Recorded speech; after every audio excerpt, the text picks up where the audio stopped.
Pledge of Allegiance.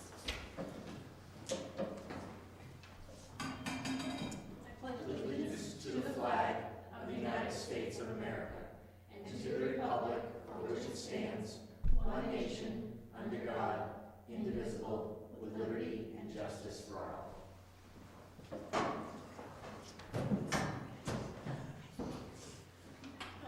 Good evening, everyone. I'd like to welcome everybody to our meeting this evening. I do want to mention that this meeting is being live streamed and recorded, and you can go and look to the archives off of the NRSD website to find the recordings of the meetings, and it's also happening live through our Facebook interface. The regular business this evening, we're going to pass over the minutes of February 15th. They'll be up for review at our next meeting. Bills and payrolls, we do have warrants that were brought for approval to Jen, who signs them, and then for us to review. So I would entertain a motion to accept the bills and payroll warrants as presented. So moved. I have a motion by Heather. Do I have a second? Second. And a second by Jen. Any questions or comments on the warrant report? Seeing none, all in favor? Aye. Opposed? Abstained? And that passes unanimously. We're going to go right to our appearances. We have Zaya with us tonight. If you want to share with us your thoughts and what's going on, it'd be great. Not much to report today, but we had a whole senior class meeting today about scholarships and guidance, and the whole room was just so quiet and so attentive, because I know me and a lot of other seniors have been kind of anxious and curious about the whole scholarship process, so it was just perfect timing. It was super thorough, like everyone was really taking the information, just seemed really appreciative how much time they're taking to give us all this information. I know when I went to the senior scholarship ceremony last year, I was just surprised by how many scholarships there were, and like how many are for local Gansett students. So I thought it was really cool that, not cool, but like important that Miss J. Muscombe mentioned that a lot of these scholarships are from families that have lost a loved one. So it's really important to remember where they're coming from, and just to remember that when applying for all these types of scholarships. But overall, it was just super thorough, really, really good information. And by the end of the meeting, there was 2 lines going around this whole table, and every single paper off. They were just like so happy to have all this like opportunities, like all a whole stack of papers we can take from for all these scholarships. So I just thought it was really important to share. Okay. Anything else? Not for today?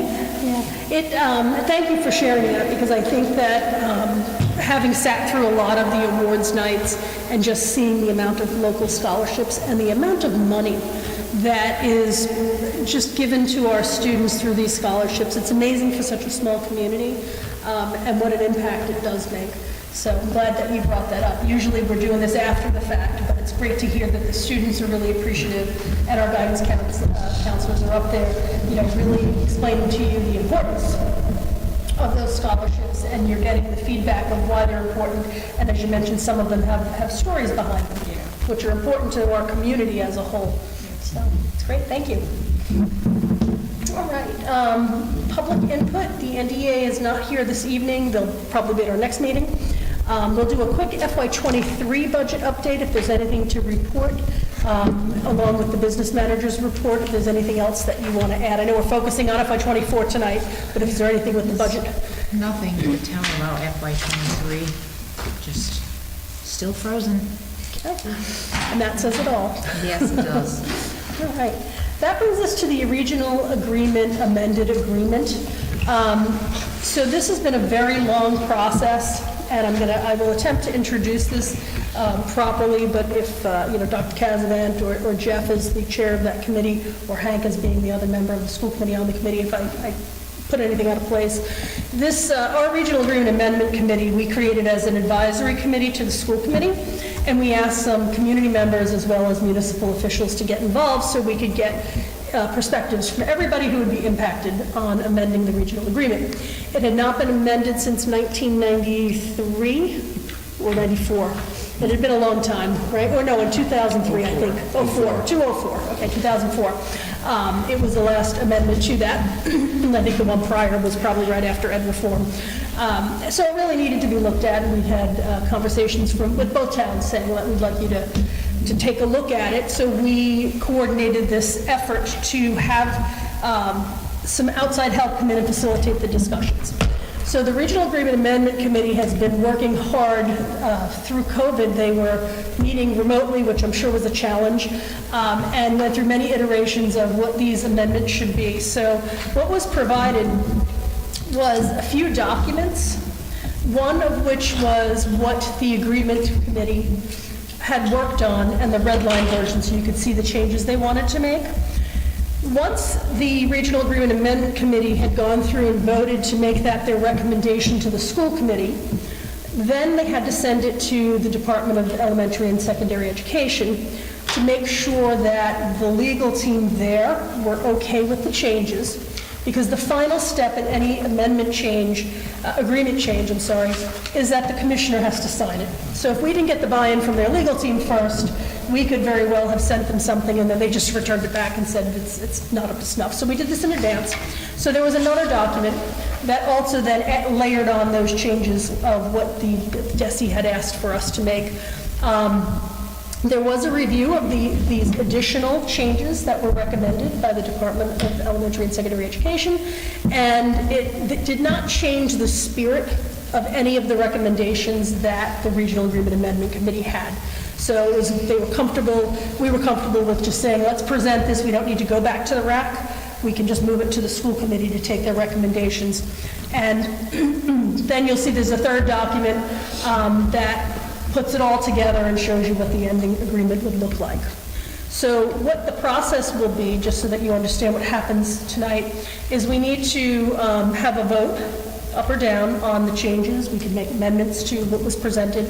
But if we come out and we vote positive to present, that we agree on a new agreement we'd like to present, it will then go to both towns to be put on their warrant. And it has to pass on town floor in both towns. Once it's done that, then it goes to the commissioner, who will hopefully sign it because his legal team's already reviewed it, as has their regional support staff up at DESE. So we shouldn't have any roadblocks at that point. So that's what the process will be. If we do vote to move forward an amended agreement, our secretary, which will be Dr. Casavant, will have to pen some letters to the towns, getting it on the warrant, etc. So that's the process. If we don't vote it up and we vote it down, we're no changes from where we are. We probably just need to have a really good basis for why we don't want to approve the thing. There's been a lot of very hard work that's gone into this. So anyway, with that being said, we'll do the motions first, and then we can have some discussion, and then we'll go from there. So the motion would be to approve the regional agreement amended version as presented. So moved. I have a motion by Hank. Do I have a second? And I have a second by Jeff. For initial discussion, Jeff or Hank, do you want to just give a thumbs up and a quick, this is what the team... I'm glad it's over. I think it brings us up to where we should be. I mean, it's been a long time since we updated it, so. So as the two representatives, you're on board with recommending these changes? Absolutely. Again, I think we had a good committee. There were a lot of people, there were a lot of different points of view in the committee. A lot of, or a good portion of what was in there was just legal updates that we had to do for DESE or for the state of Massachusetts. And then there were a lot of things that went back and forth between the two towns. And I think, again, I'd like to thank the Regional Agreement Amendment Committee. There were a lot of different points of view. We had some legal, some financial people in there, some parents. So I think we had a good makeup in the committee. There was some good discussions in there, and I think we have a good document in front of us. So with that being said, any questions or comments from any of the committee members on that final version that we're looking to present forward to get on the warrants at the town meeting? So only question I have, and it has no bearing, like, I've read the total document, I don't have issues with the total document, but I did have a question, because there's a big change in how we fill vacancies on the school committee. And it does say that the committee and the select board will meet together, but it doesn't give any information as to, like, does there need to be a quorum of the select board present in our meeting in order for us to vote on a vacancy? So that's what I was sort of. So what this not says understanding. with the new language is that there'll be one person from each select board and the remaining Got it. committee members. Okay. Since there's no quorum for So it those two shouldn't be select required. boards, it is only a quorum of our committee. They're invited to come and participate and offer their, their feedback and vote as to who should be appointed to the position. I think the big thing that, to stress is that, as many of you know, since you've filled positions that were vacant, you're only on until, the elections in May. So it is a short term.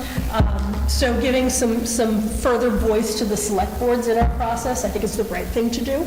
So that's, I think did that answer your question then? Yes, it did. Yeah, Perfect. thank you. Anything else? All right, so seeing no questions, all in favor, say aye. Aye. Opposed? Abstained? So that was unanimous. All right, so with that being done then, we'll ask Dr. Kazavant to take the next steps and alert the towns that this should be placed upon their next warrants for approval, and then we'll go through that process.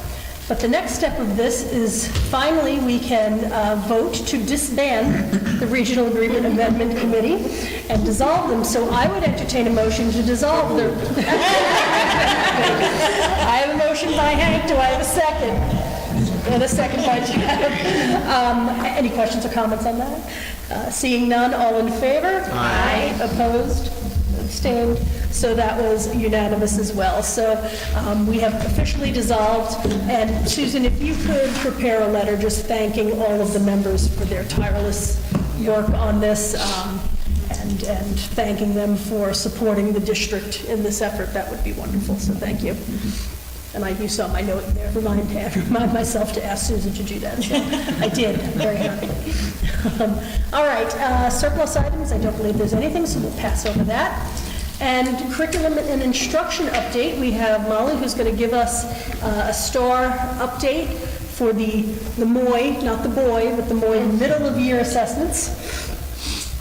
I'm excited to be here to share this data with you today. As I mentioned at the beginning of the year when I did our presentation on our beginning of the year STAR data, which is our benchmark assessment system, we do give this assessment 3 times a year. It's really a chance to sort of take the temperature of where students are as readers and mathematicians, and it's used to help us adjust practices and really determine the impact of some of the instruction and interventions that we're providing. And so in your packet, you've got some information. I have duplicate slides here so folks can see those as well. What we're looking at right now is an overview of our reading data for the percent of students who have met or exceeded the benchmark for this point in the year, for mid-year. What you'll see here are the light green bars are the scores from the beginning of the year, and the dark green bars are our middle of the year scores. And so for reading, I'm excited to report that we have seen a growth in the number of students meeting or exceeding benchmark in all grades K to 5, grades 7 to 10, and grade 12. You'll see there's a slight decline in grades 6 and grade 11. While you see a slight decline, please know that doesn't necessarily mean that students' scores have dropped. Sometimes that means that students' scores have grown, but they haven't grown at a rate to stay at or above meeting benchmark. And so we're pretty excited to see the general patterns and trends here with growth. We're extremely excited to see some of our early literacy scores here, the jumps that we're seeing in our kindergarten scores and our first grade scores would be classified as significant. So we're really happy to see that. Our principals have unpacked this and really considered what their next steps are as instructional leaders in their building. Our teacher leaders are unpacking this in their common planning times with their grade level teams. Not just at this level, they're unpacking down to the literacy strand level, standard level, specific students, and using that information to support any groupings for interventions, changes to core instruction that may need to be made, and at the high school, some after-school tutoring is being considered as well. So we're pretty excited overall with the results we're seeing here for reading. When we look at our math data, we're seeing a similar trend. We have no kindergarten data for math because the assessment that the kindergarten students take is for early literacy, and it includes math components, so they don't take a separate math assessment in kindergarten. What you'll see here is growth in all cohorts, grades 1 through 10, and a very slight dip in grade 11 in the percent of students meeting or exceeding benchmark, and grade 12 stayed stable. So again, we're pretty excited to see these trends. You may also notice that these bars are slightly higher in general than our reading data, which seems to be a pattern as we look at our beginning of the year data as well as our middle of the year data. So for us as a system, it confirms for us that focusing on literacy efforts is still a solid next step. So that's something, again, that we're unpacking and looking at down to the strand level, the student level as well. But overall, we have some celebrations in our data for sure. We're pretty excited to see a lot of those trends.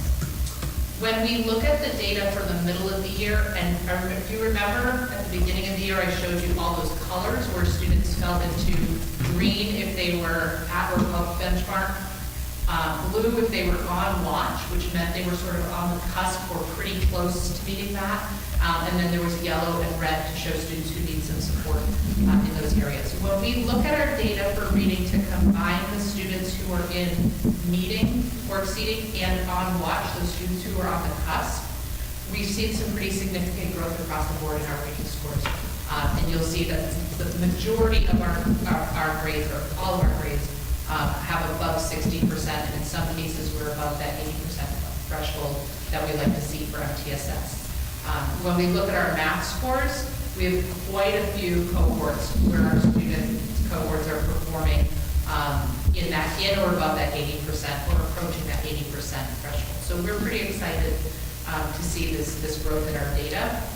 As I mentioned earlier, our principals are thinking about where they're prioritizing their time when they look at this data, where they're maybe spending more time with the team and attending common planning times, or in classrooms as instructional coaches to give feedback to teachers.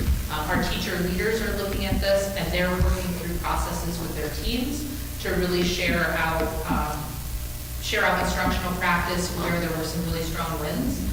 They're also really unpacking curriculum down to the standard level to say what might we need to adjust or do differently in areas where we're not seeing growth. And sometimes that's asking, did we teach this yet in our curriculum? Because this assessment is adapted, it assesses all strength, even if it hasn't been taught yet in the curriculum.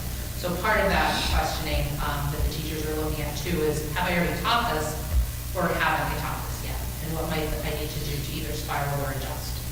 So we are overall pretty excited about the data trends that we're seeing. We're continuing to use the data to support assessing our progress towards our school improvement goals and our district improvement goals, and making any mid-course corrections or adjustments based on what our data story is telling us as well. So I am excited to share that with you. I'm trying to be fairly brief tonight, as I know we have a packed agenda, but I do want to offer an opportunity for any questions or comments you have. Questions, comments? So does the middle of the year data, is that shared with parents as well? I know that the beginning of the year was. Do you share the middle of the year data as well? Wonderful. She's nodding her head yes, just for those viewers, just for the camera. Okay. Yeah, these are, this is a good trend to look at. And I think that it will be interesting as they start to unpack that data and look at the couple of grades that had just a slight dip or stayed the same, to understand, and I love the fact that this allows you then to look at, have they even taught it? Should I have taught it already? Where does it lay with all these snow days, right? How does that factor into any of these assessments? So this is really encouraging. love data, and it's wonderful to see it presented in such a fashion that our teachers can really take action with it, and help the students, because that's what it's about. So thank you. One thing we're doing as a next step as well as a system is I know I mentioned this at our decent update, but we are continuing to explore data analytic platforms or programs that will house data from different systems. Our administrators took a look at 2 systems today that we've narrowed down to, and our teacher leaders for secondary are looking at tomorrow. The elementary teacher leaders are looking at that on Tuesday. So once we have some feedback from them and we have more of a plan to report, I'm excited to share that with you. And I'm really excited for our teachers and our teacher leaders because it's really going to make their work in using the data easier. It'll take a lot less time for them to pull from different places to really analyze and use that. So I'm very excited to share that with you in an upcoming meeting. Great, thank you. Go ahead. So one thing that might be really interesting for us as a group, but also for parents to understand is, I know you said that some of these turn into actions.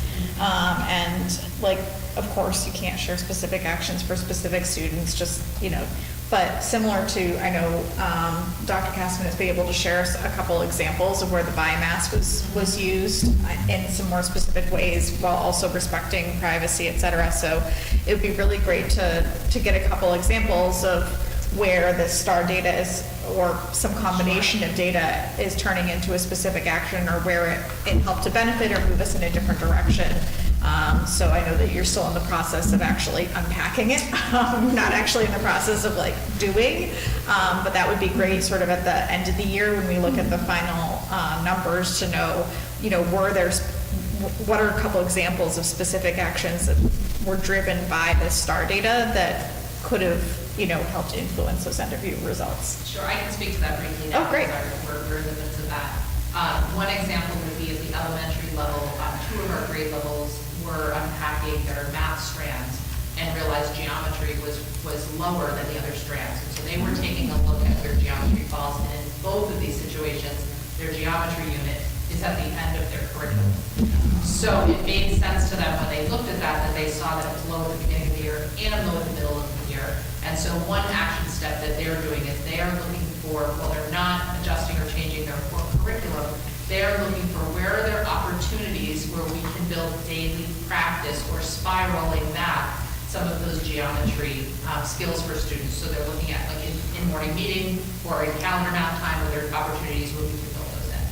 So that's a sort of a cohort, a whole grade level example. And then in terms of looking at specific groups of kids, we're really informing at the elementary level some of our intervention groups. So we're looking at STAR in conjunction with our DIBELS data, which we just recently collected as well, to say, are there students who've been receiving intervention that maybe no longer need that level of support, or are there students who are receiving intervention who maybe we need to change what that plan looks like for them, because their progress we want to see increase, or are there new students that we might need to provide intervention or support for, either during the WIN blocks or during more formal intervention. And then at the other end of the spectrum, we are implementing some literacy-based after-school tutoring in the high school, so that data is used ongoing, not just our benchmark data, but we're monitoring student progress of students who are receiving tutoring to determine if and when students need to continue or have short-term versus long-term tutoring. Great, thank you. You're welcome. Anybody else? This is great. Thank you so much for sharing. You're welcome. I have one other quick update Sure. for you today, which I'm also really excited to share. So as a district, we've been able to re-implement our learning walkthroughs, and in February, at each of our schools, we have a chance to go through this process with teams of teachers and administrators. So if you're not familiar with the learning walkthrough process, it's a systematic process where teams of teachers and administrators gather together and walk through a series of classrooms to observe and gather feedback related to a focus of inquiry. And for us as a district this year, we've been focusing on student engagement as we're bringing students back full time. And so there's a series of indicators that folks are gathering information on. And the teams will each go into let's say 3 to 4 classrooms, and this team will go 3 or 4 classrooms, and this team will go 3 or 4 classrooms. After they visited the classrooms, they use a rubric to identify their data and rate how they saw, let's say, evidence of student discourse, right? Students having conversations with themselves and having opportunities to challenge each other's thinking, things like that in the classroom. After that happens, those groups go through a process to find patterns and trends, and then each of those groups shares out, and as a school, they find what are and report out on the patterns or trends that they observed around student engagement relative to the indicators that are established. And that is really useful data to help support what we're seeing for student engagement and instructional practice to support student engagement in classrooms. And then as a final step to that process, the team that walked in those buildings and the principals share that information out with the full faculty at the next faculty meeting. And it's a great opportunity to share celebrations with patterns and trends, and also to think about what are the next steps that as a system, as a school, we can take to support increasing student engagement opportunities in our classrooms.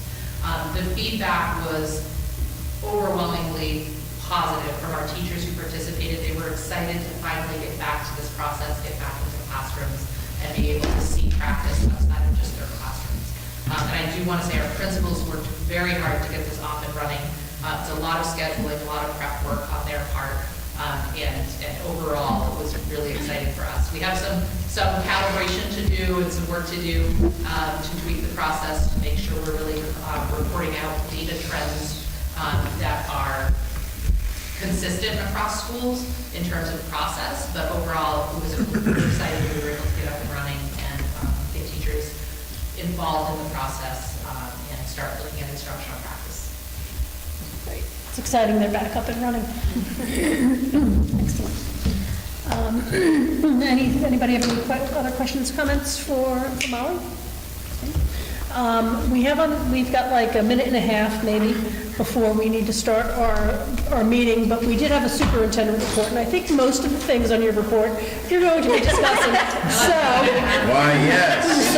So I'm going to say that, other than maybe you telling us that over February vacation, I think Jared said we were going to, 1, implement the website, and 2, put in the new system to manage the security. Maybe you want to just give us thumbs up, everything's great? Very briefly, both things happened as planned, and the website and our security system are working wonderfully, so.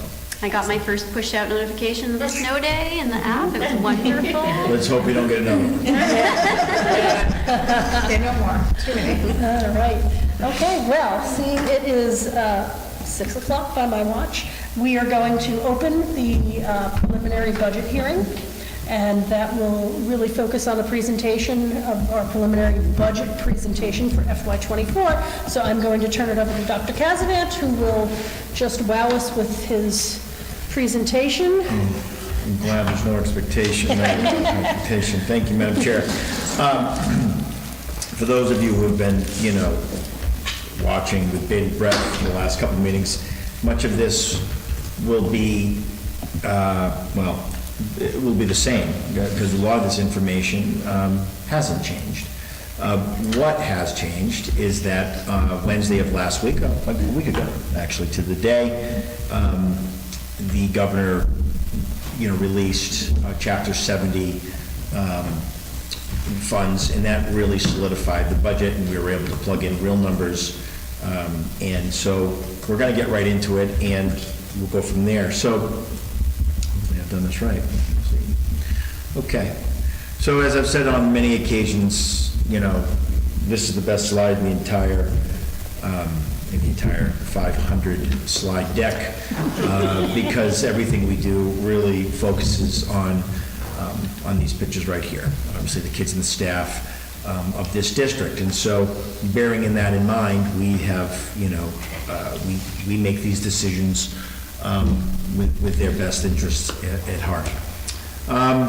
As we try to do, is I'd like to just kind of get to the, what are you going to know at the end of the book, is that the summary is that we're capitalizing on Chapter 70 funding changes. The Student Opportunity Act is here, and we should be happy for that, and we are happy for that. We're appreciative of that. The increases to Chapter 78 are biblical, quite frankly, given what we were not receiving over the last, 8 to 10 years. Is really extraordinary. With that, we've seen increased resident student enrollment, which has really accentuated the Student Opportunity Act funding formulas, especially in the area of low income, which the Student Opportunity Act, as we discussed before, really accentuates those areas of students, either ELL, special needs, and/or low income. We identified challenges, obviously, in the end, the district will face. ESSER funds are no more. As of June 30th, every dime will have been spent, and the services that ESSER provided will be not funded by ESSER. School choice reduction.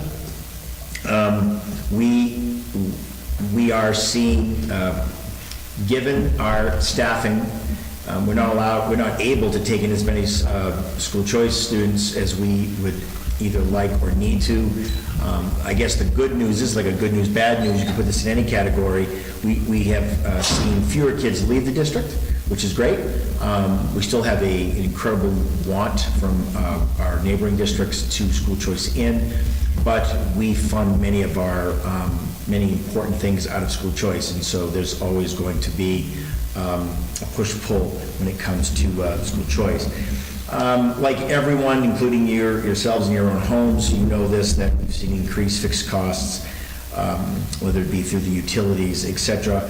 Our special education costs have skyrocketed, especially our out-of-district placements, to the tune of 14%, and these placements are very, very expensive, and that is a major focus for many of the advocacy groups across the board in terms of trying to offset those.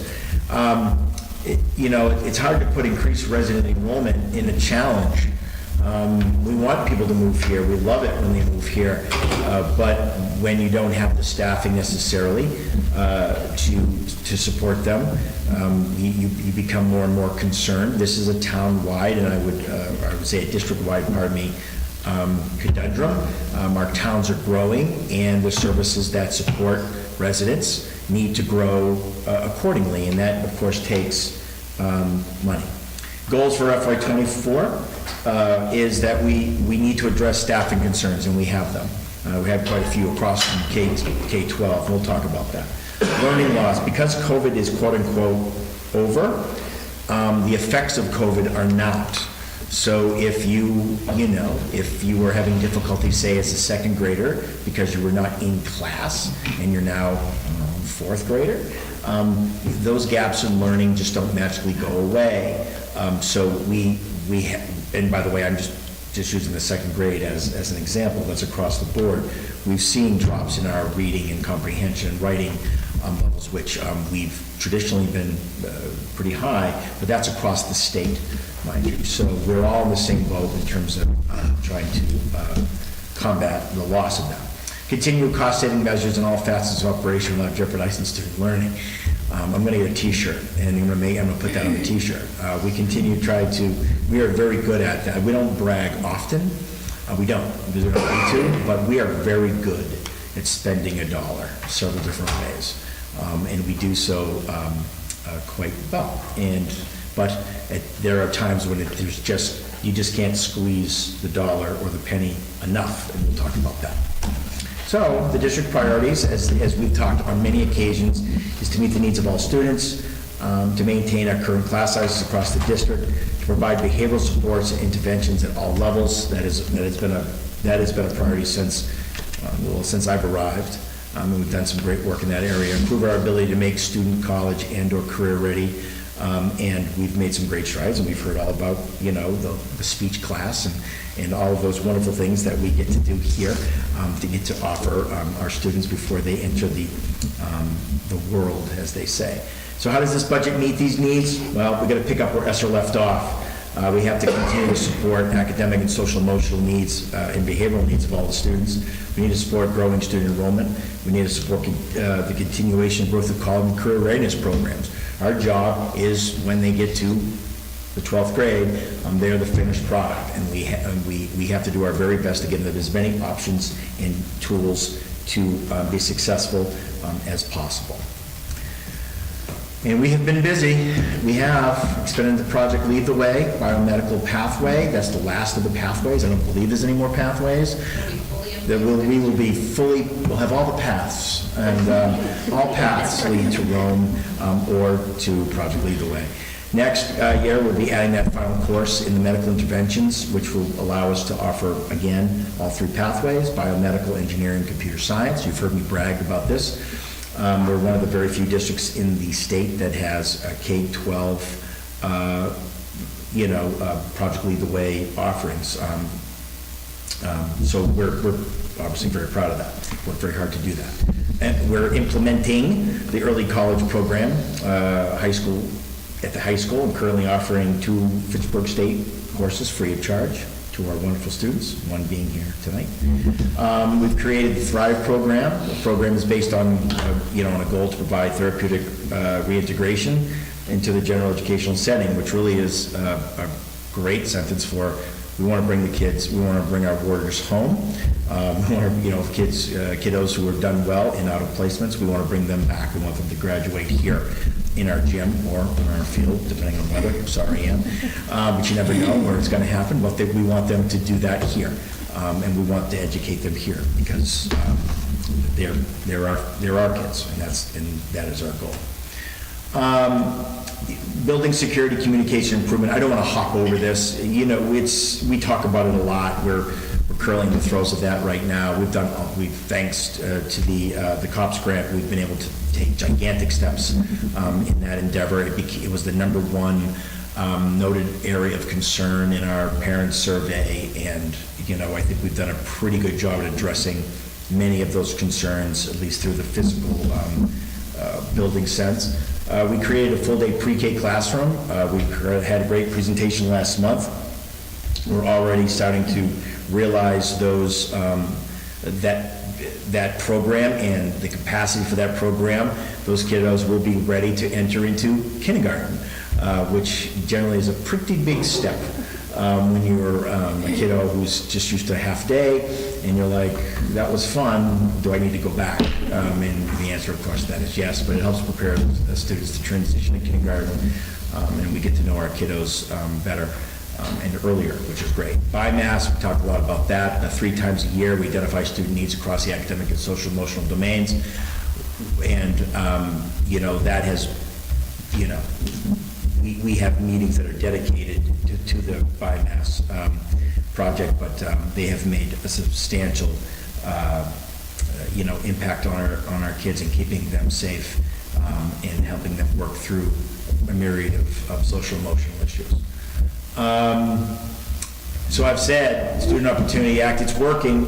It's increased Chapter 70, and we're no longer held harmless, which is fantastic. So whatever happens in the positive to Chapter 70 formula is going to actually, positively affect the district, which, yay, huzzah. It's been, I don't know how long, we don't know when we were not held harmless. We don't know. I don't think, maybe 10 years ago, but we are in fact among those who are not, and there's been a lot written about that recently, and we're just happy to be on the good side of the Student Opportunity Act currently. But an increase in student enrollment and low-income students has increased those numbers even higher. Okay, so the last time we looked, or last time I had this slide, I had to use FY23 because that's all we had. And so when you start looking, and I realize it's hard to make, and I can't enlarge it because it's a screenshot, but I can tell you that our low-income student was approximately 603 students, 604 students. And 607, I think. 607. And we increased to 654. That's year over year, okay? And we still are in low-income group 8, which is, 45.67 low-income percentage. Again, Student Opportunity Act is a tweak to the formula, Chapter 70 formula, and it's greatest impact are on those areas of need, English language learners, low income, and special education, special needs students. So by seeing such an increase in the low income and just in general the number of students that increased, and we'll talk about that in a little bit, we saw some significant increases. Very significant, to the tune of $1,665,000. That is almost exactly $1 million more in terms of Chapter 70 than we saw year over year last year. And so when you start looking at, well, does, Student Opportunity Act work? Yes. So yes. And let me say for the record that we couldn't be happier.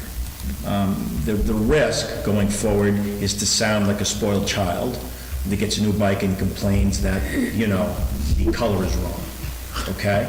And that's, and I know how frustrating that can be, especially as a parent. So what I don't want to be taken at any point in this conversation is that, somehow it's not enough money and, oh geez, we're not getting enough. That's a lot of money, right? That's a lot of money. Is it enough? Well, we're going to talk about that. And I think under normal circumstances, that would be a crazy statement. But given where we personally or individually as a district are at, we still have some needs that just were not covered, or not going to be covered with the incredible increase to Chapter 78. And we're going to talk a lot about that today. All right, so finally, the FY24 budget. So we got real numbers. So we actually are able to pull Anne Marie off of vacation and make her work really, really hard, as she always does, and actually put these numbers into the budget. And it's not as easy as you think, by the way. You're not just plugging in numbers and sitting back. So it's been quite a lot of work, and I want to thank Anne Marie for that. What do we know? Well, when I say the word preliminary, it's because Chapter 70 could change, right? Meaning that the governor or the state senate or they could make some tweaks and changes, and monies could go up or down. The numbers that I'm about to talk about are not preliminary. We have an increase of 57 students over last year in terms of our foundation enrollment. Say 57 kids, Chris. Well, that's a lot for this district. That's a lot for any district our size. Matter of fact, even bigger, quite frankly. And you're talking about well over 100 kids over 2 years in terms of our foundation enrollment. That is an unbelievable increase. The preliminary low-income student, again, there's the word, but we increased by 47 students. That's a lot, too. So if you have 50, now, you don't know if students who are currently here fell into the low income. You don't know that. Not every kid who came in was low. 47 of them out of the 57 were not identified as low income. But that's also another huge increase of kids, again, in a district our size. And so I think that is absolutely something that we need to pause on, because when you only have in seat roughly 1,500 kids, that is quite a difference. And again, foundation enrollment and butts and seats are two different numbers. We talk about that a lot. But foundation is what drives how much money we get, right? Chapter 70. So when you see 57, that's a big number for us. So all of that combined increased our Chapter 70 aid by $1.6 million. Okay. Enrollment. We always throw this enrollment up. Why? Because people were, generally asking, at least for the first 4 years of my tenure here, where are these kids? Where do they go? Where do they live? And so we've kept this over the years just to kind of show, and they've grown, almost at a pretty predictable rate. If you leave out COVID year, where so many kids went back to get homeschooled because, et cetera, there was just, other than that, we've grown, at a reasonable rate. Well, over the last 2 years, we have seen, I don't want to go over the top, but very large increases in both towns, although they might be relative to some. So when you look at Phillipston, for example, when you see, that generally we're around 160, and there's 190 Phillipston students, and we have over, 1,100 Templeton students, I mean, that's a lot of students. And when you look back into the years and see how it's increased, if you kind of skip over FY 2021, given COVID year, those are some pretty steady increases as you go. So we talk about school, these are our enrolled students. So that's how many kids we have in our schools today, or at least on October 1, when this was captured. And, with the exception of FY '21, we see two very important trends. Our foundation enrollment, which is every student of school age that lives in either Templeton or Phillipston who go to a public school anywhere in the state of Massachusetts, okay? Even if they go to Gardner School Choice, even if they go to Leominster, you could just keep going on and on. If they live in this town, we get credit for them as a foundation enrolled student, right? That's part of our foundation. They give us money for those kids, okay? So you can see, and it happens, and it's happened in this district, where the foundation enrollment has increased and the enrolled number has gone down. How does that happen? Well, kids move into town, right? Towns or into the district, and they go to school elsewhere. Okay? So you can see your foundation rise, you can actually see your enrollment go down. Well, we see a pretty steady increase in both, as you can see. So our enrolled, that means they're staying, okay? And of course, our foundation means that they're moving in. So they're moving in and they're staying. Those are both great things, by the way.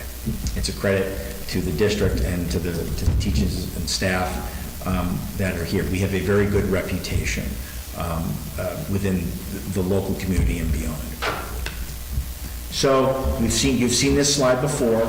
We just wanted to highlight some of the increases. We saw a 50 student net increase at the high school, which we did not see coming.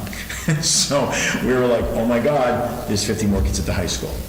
And that has nothing to do with the 8th grade. The 8th grade had been in the high school for the last 3 years. So these are 50 brand new kids who have moved, either come back or moved into the district.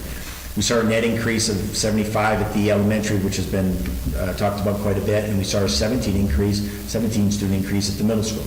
So we've seen, increases across the board.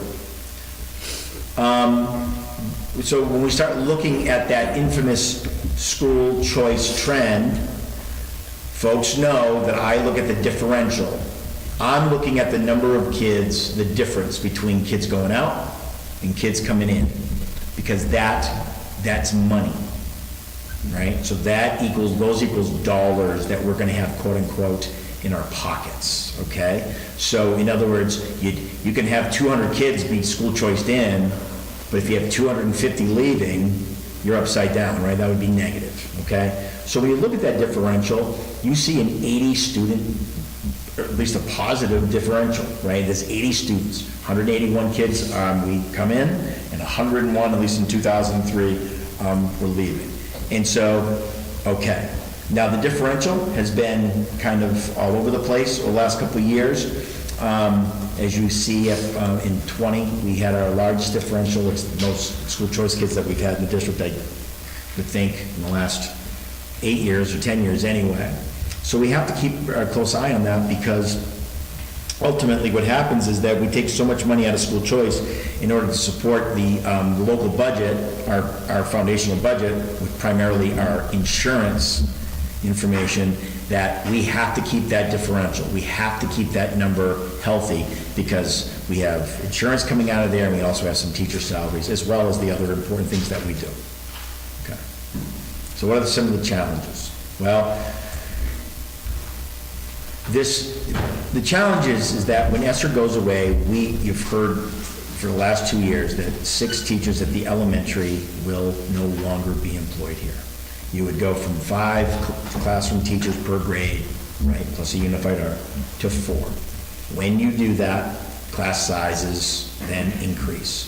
So what we did is we graduated them up, as you can see, pre-K, but kindergarten through 4th grade, and you can see that, obviously that you see where they would be in terms of average class size. It's based on 4 teachers, and that that's problematic, because when Phillipston was closed and the teaching corps was reduced, the idea was that if we stopped taking in so many school choice kids, and we were taking in quite a few, mind you, that the class sizes would then decrease. And by the way, that makes sense. If you have 100 kids school choiced into your elementary and you stop taking in school choice kids, over a period of time, those numbers are definitely going to reflect smaller class sizes, because the thought was that in general, our school population was going to decline, or just through natural attrition, people not having, children as much as they did before, et cetera, not moving, or they're moving out of town or whatever. Well, that didn't happen. As we talked about 2 weeks ago, or 2 meetings ago, 3 meetings ago, for every kid that we did not have school choice, we gained, and then some, in residence. So I think there's one of our slides that we're literally +1 2 years ago when we had all the school choice kids, and those are residents. We only have 25 school choice kids out of 644, or something to that effect, 27, pardon me.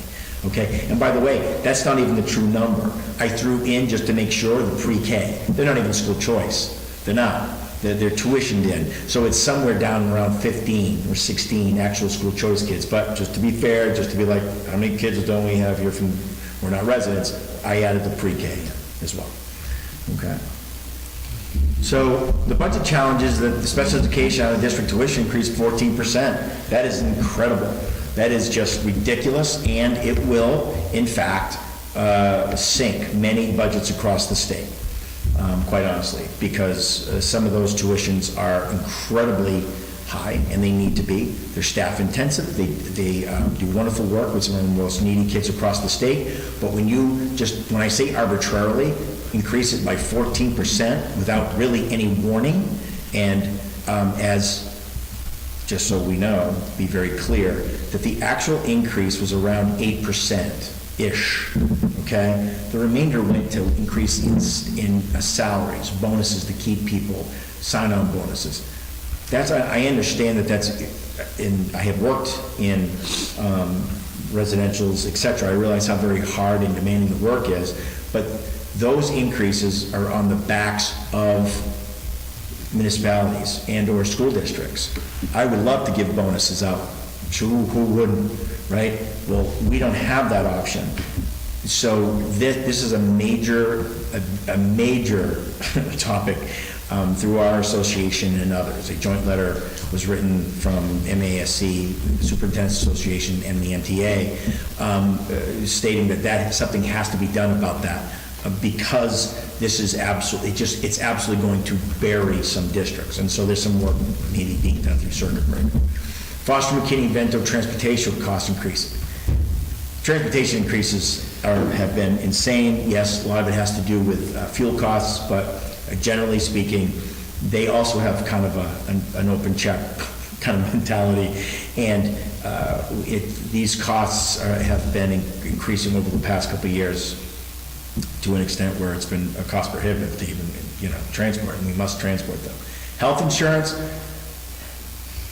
I'm going to steal Madam Chair's line, don't get me started. Don't get me started. At 13.75, that's $300,000 increase. It's a $300,000 increase to insurance. Don't get me started. So I'm going to leave it at that. ESSER funding budget shortfalls for the last 3 years. Yeah, we had $1 million worth of expenses that need to be brought back into the general fund. I'll be the first one to tell you, I said it 100 times, that those funds were only really to kind of get these kids, to keep them at a point where we could then get them back to school back full time, knowing fully well we had no idea what the residual effects of COVID were going to be. And we're seeing them. We're still seeing them. I think this community did an excellent job, quite frankly. I think our kids have rebounded outstandingly well. They are resilient kids. We have excellent, resilient kids. I'm not just saying that because one is here. We do. We have parents who are very resilient. I think our kids came out of it very well, all things being considered. We still have some gaps in learning and some social emotional issues that we definitely need to address. So without that money, without ESSER money just being there, it's going to make it that much harder. We need competitive salaries. We are in this area, plus our DART districts, you saw the presentation, we are the lowest paying district out of 18 districts, give or take, okay? Especially in our local area around here. I need to compete. We're all friends, but I want their teachers, all right? So, and we need to make ourselves attractive in a lot of ways, and we do, because we have an excellent district, but people need to be paid. And so that's been problematic. Imperative to fully staff the Templeton Elementary School. We have got to fully staff the elementary school. Why? It is whether politically, wherever you fall, everyone is at least agreeing that the biggest effect were on our youngest students, right? Mostly to our youngest students in terms of the academic realm, behaviorally, socialization, et cetera. We have to keep we need to keep everything fully staffed. But if you're going to say which one, I'm going to say that we need to focus on the elementary, because that is where, well, currently, right now, we are underperforming according to the state. We are. We're in the 18th percentile. We're below 20%. And that percentile, right? 17? Is that right? 17, my fault. So that is not good, and that's not where this district should be. The saving grace is the state really hasn't done anything about that, because a lot of districts don't normally fall in into this bucket because kiddos were just not in school, and that's where they need to be. And again, I don't know if the number wrong, it's right in front of me, so I apologize, 17%. All right. So let's get to the brass tacks, right? So at the beginning of October, November, December, in that area, we said to the principals, what do you want/need, right? Want, need are sometimes two different things, but ultimately, I could read through all this, but, we talked about adding a UAT. These were requests, wants. Some of them, of course, fall in the very, very important category, right? The 6 elementary teachers, everyone knows what our focus is, but it's important to ask all the buildings what they feel they need to operate, especially with the increase of students. And so when you look at that long list of these are just staff positions, et cetera, you start to see the, price tag of $23,776,000. Okay, you go. So then as we're preparing the budget, and it became evident that we'll be looking at somewhere in the area of, I don't even know, 10, 15% increase across the board in terms of some towns, that we started to have to focus on concentrating on fully staffing Templeton Elementary School.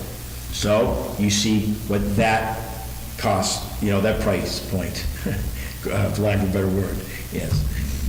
Then what we also did is, really taking the temperature of, again, towns, cities, municipalities across the board are also having difficulties in terms of, financially becoming stable. So we also created what we had prioritized, the core teaching staff. Now, this bears out a little bit of conversation and explanation here, right? So you'll see that it's crossed out of 6 into 5 elementary teachers. That would be the one, and let me be clear, because I do not want a teacher down at the elementary school worrying that they're going to lose their job. We have a unified art position that was funded through ESSER that currently does not have one of our teachers in that role. Okay? So that does not mean that current unified arts teachers who are down there would lose job. I'm going to just say that because when you say this on YouTube, it can become a bit of, obviously a bit concerning. Currently, we have a substitute in that position. Absolutely. Thank you. And it's only an interim substitute, so in other words, they know that their employment, quote unquote, is over at the end of the school year, and everything is okay with that. They understand the deal. The elementary dean of students has been cut as well in this scenario. We didn't start the position, till very late, but it's no secret that we had some very dysregulated kiddos at the elementary school. There was quite a bit of action happening down there for lack of a better word, and there were just not enough bodies. They're free body, because you're either teaching or wherever you're doing. It was some of these behaviors had to be managed.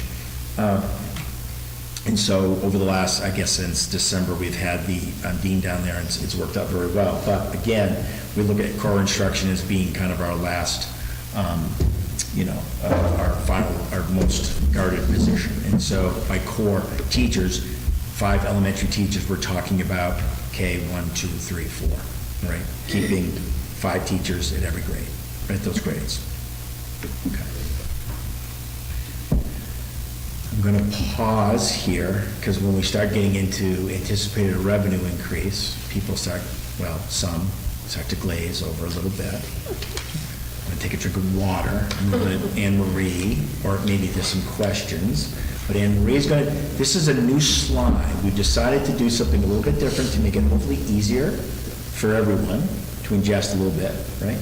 So I'm going to take a drink of water and I'm going to let Anne Marie talk for a second. So this is our, this is our state revenue and like our district revenue, the sources it comes from.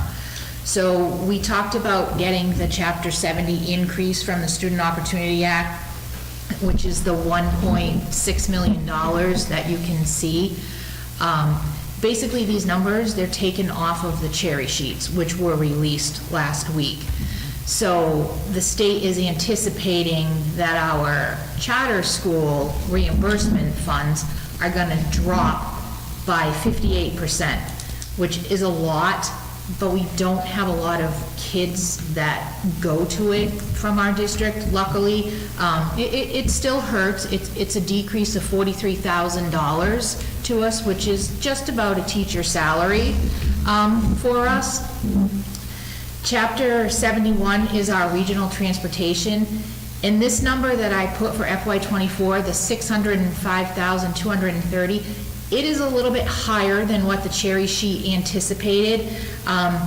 When I did the math, the state was calculating a reimbursement rate of 70%. There's a lot of talk that that could go up to 90%, so I kind of split the difference, and I estimated with 80%. Being optimistic. The next category is, it's aid that the district sort of generates that we put towards our budget. We have reimbursements from Medicaid. That's very unpredictable, so we don't ever change that number. The past couple of years, we haven't even been able to hit the $245,000 because of COVID, because there was less kids in school. In E&D, we try to keep it at $500,000. This year, we are bumping it up to $600,000 because we're really committed to trying to do everything possible to keep Templeton Elementary fully staffed. By kicking in the extra $100,000, it still leaves us a balance of $93,000 should there be an emergency between now and June 30th. There's a little bit there for wiggle room. In school choice, again, this is a number straight from the cherry sheet that the state is looking at what they have on file for the students that we have and what we're anticipating, and it went up $2. So we're not going to get rich there, but we'll take it. Anything helps. So that's what we are anticipating. Those are the knowns for now, until all of the different budgets go through all of the different House and Senate, and we get a finalized, usually the end of July. So this slide here, this is really different from what we've seen in the past. This is the breakdown. This is the breakdown of the assessments for the towns. So we kind of prepared two different scenarios.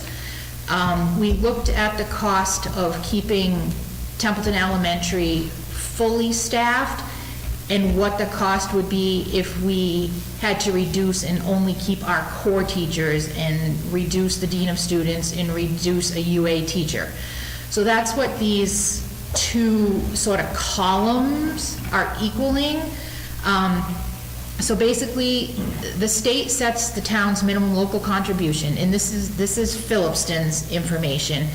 So Phillipston is seeing an increase of $137,032 in their minimum local contribution, which is an increase of 10.43%. That's a lot higher on these minimum local contribution increases than we've seen in the past. The additional appropriation money, that is override money that was voted years ago, and the towns allow us to keep that. So each year, depending on our student enrollment for each town, it adjusts a little bit, or it gets increased if we're asking for more money beyond the additional, like the minimum local contribution. And then the transportation actually has gone down for each town. So for Phillipston, it's gone down $20,318. And the reason why it has is because during COVID, the state's estimates on the cherry sheets were just way off. They had anticipated that like nobody was transporting their students, so there would be no reimbursements. But those towns that still transported or weren't remote had cost. So when they put out their estimates for us to do figures with, they just weren't accurate. So it's finally catching up to real numbers now. So the past couple years, it was estimated, like the state didn't estimate their reimbursement high enough. So that's why they see a decrease in this. The cost of transportation is not going down. Let me just be clear, it's not going down. It's just that we're getting more reimbursement, so it's less burden to the town. So these are the numbers for Phillipston. So the left-hand side is the numbers for fully funding Templeton with all of the staff that we're used to now. So that would be an increase for Phillipston's assessment of $162,956, which is a 9.5% increase over their assessment last year. And if that needs to be reduced, and we can only focus on having the core teachers, Phillipston's assessment would be $131,922, which is an increase of 7.69%. So I'm gonna just jump right in and talk about Templeton as well. So Templeton's minimum local contribution went up $303,775 for an increase of 6.08%. And like I said, based on Phillipston numbers, these are numbers that are very large. We have not seen increases in their minimum local contribution like this in the past. And again, their transportation reflects a decrease compared to what they've done in the past. And that decrease is $106,369. So the additional appropriation, the difference in the both categories is whether or not we're pushing to fully staffed Templeton or whether we're gonna go with just funding for the core teachers. So Templeton's overall assessment, if we're fully funding the staff at Templeton, is an increase of their overall assessment of $485,889, which is a 6.64% increase over last year.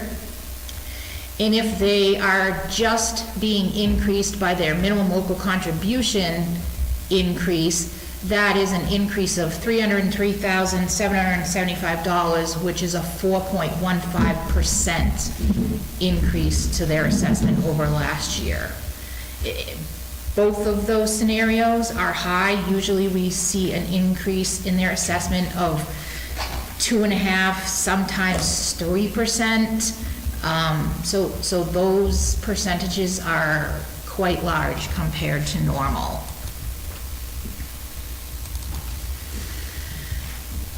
So we decided this year, usually we have this like great spreadsheet that has all these numbers on it that don't mean anything to you guys. So rather than trying to explain what an administrative expense is or what constitute instruction, we thought that we would show it in a chart because it shows a much better picture. And as you can see, everything we do is instructional. Almost half of our whole budget is instructing kids. It's paying for teachers, it's paying for the services, the supplies, the supports. Transportation is another big one, and obviously it speaks for itself, transportation and athletics. The other biggie is the fixed cost and benefits, and this is where your health insurance falls. This is that $300,000 increase we have is in that category. So you can see some of those other ones, but I thought this was a much better way to see what we spend our money on, in what categories. If anyone has questions on like exactly what those fall into, feel free to ask, because it's not clear on some of the terms that the state uses. For a while, people thought administrative was just Me. me.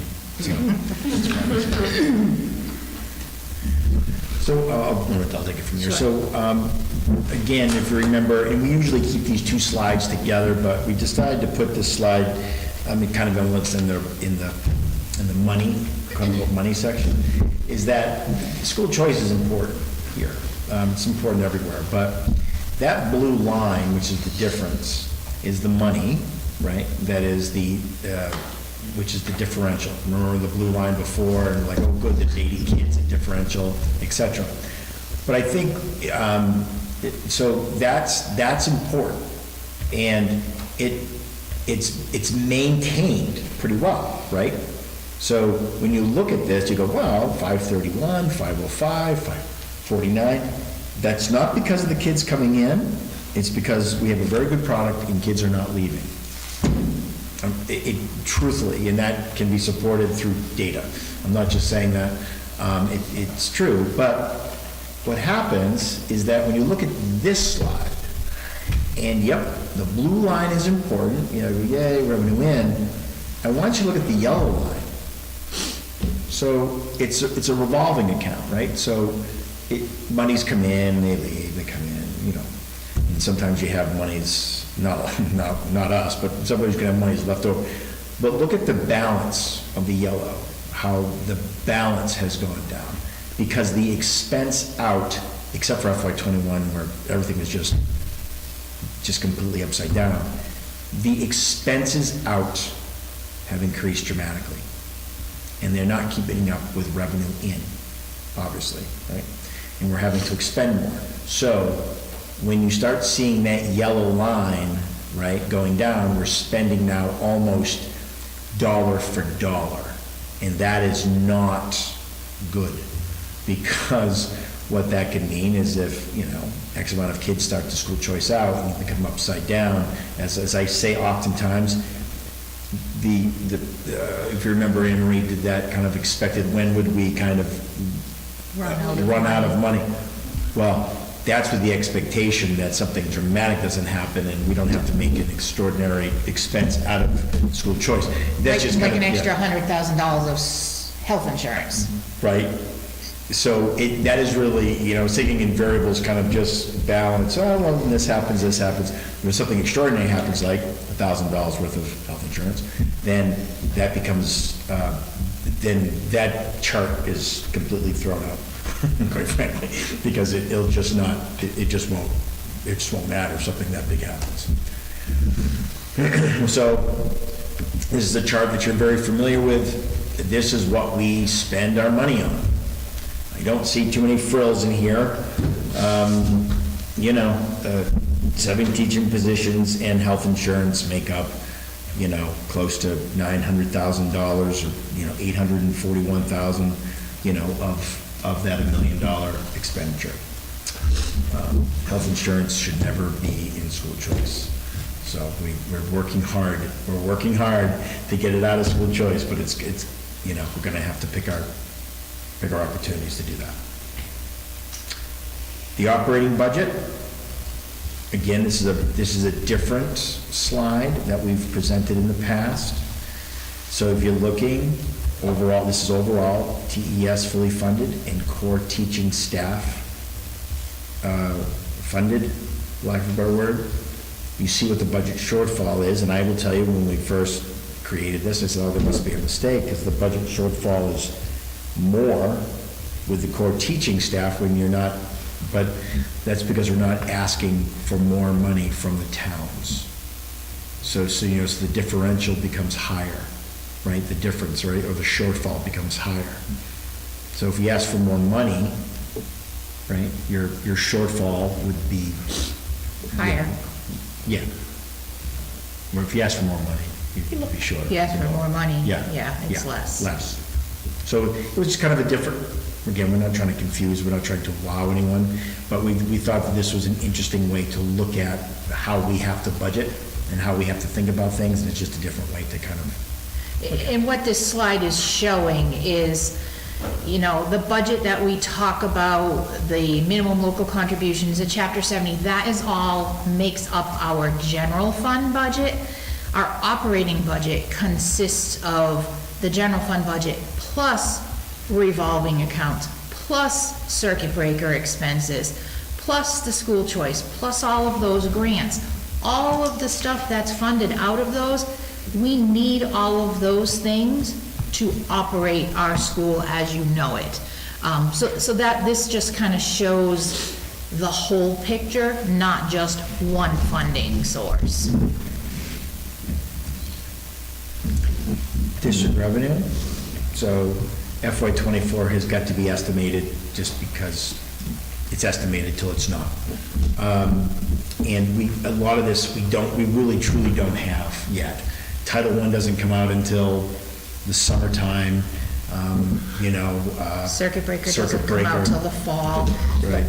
But those funding sources on the previous slide, this is just a breakdown of what we've received the past few years, so you can see some of them, like circuit breaker, because of that 14% increase to out-of-district tuitions, they're trying to fund some of these things at higher levels.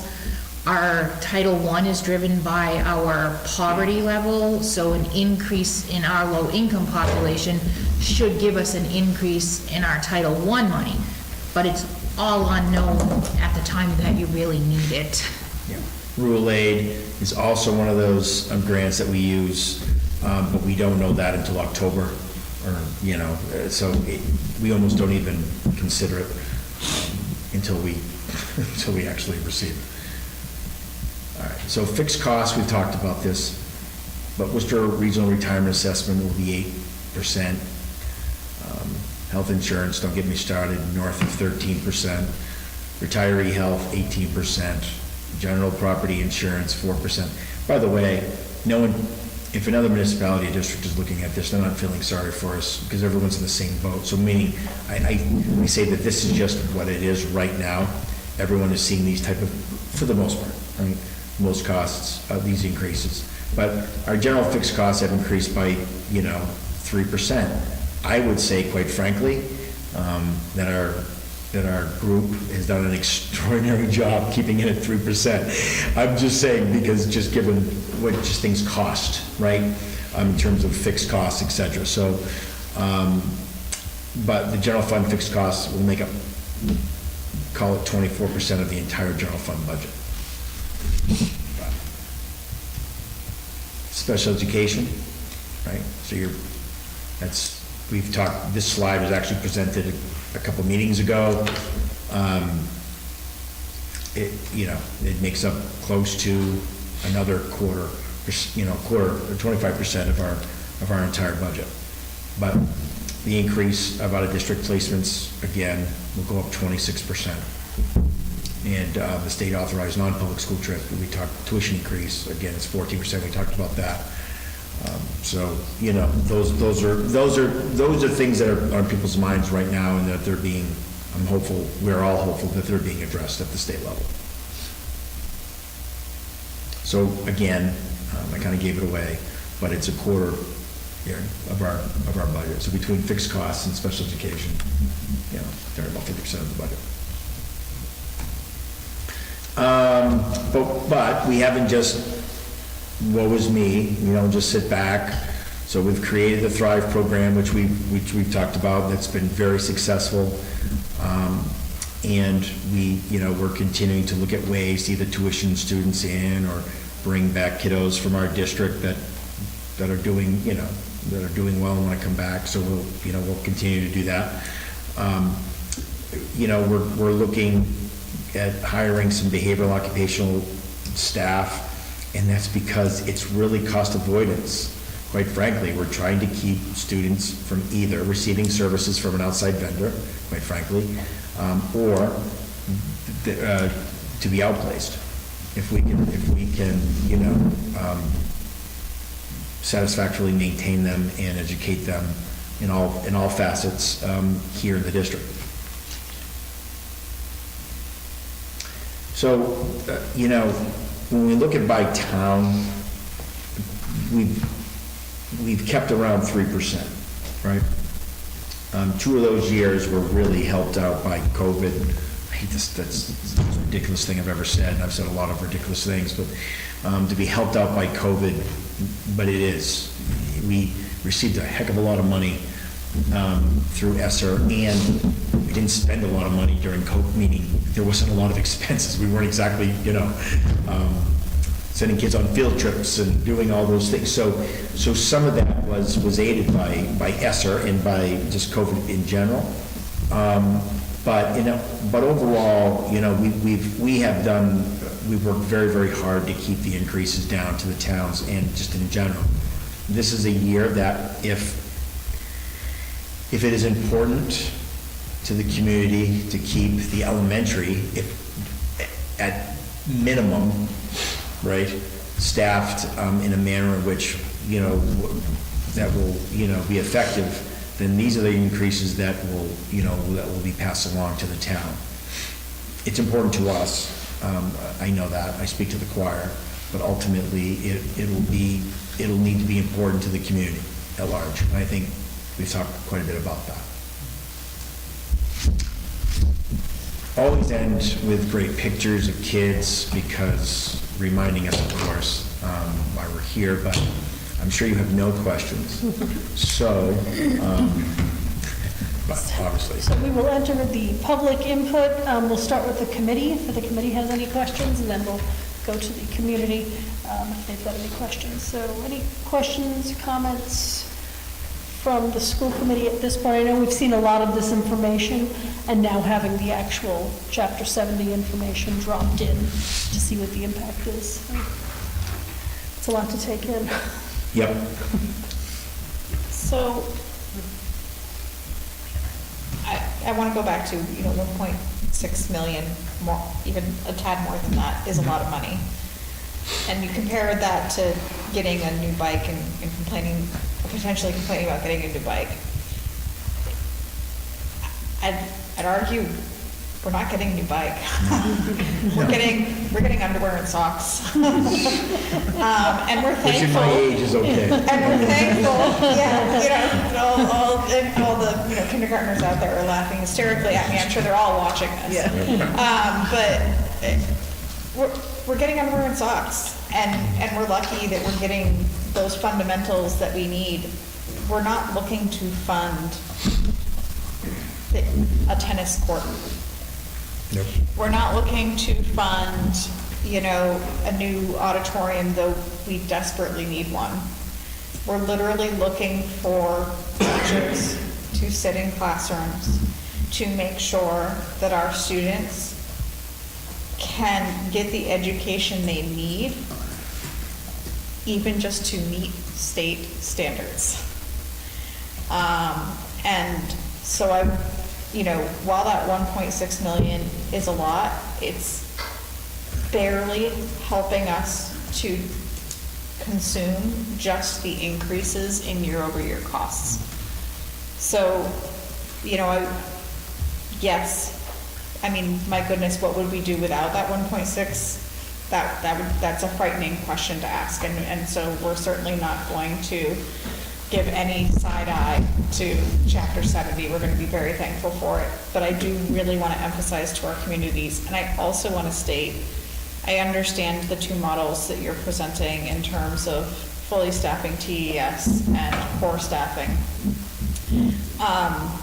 We didn't even look at models for principal requests, and none of those principal requests were crazy. I mean, they were a high school Spanish teacher. You know, that's not a crazy request.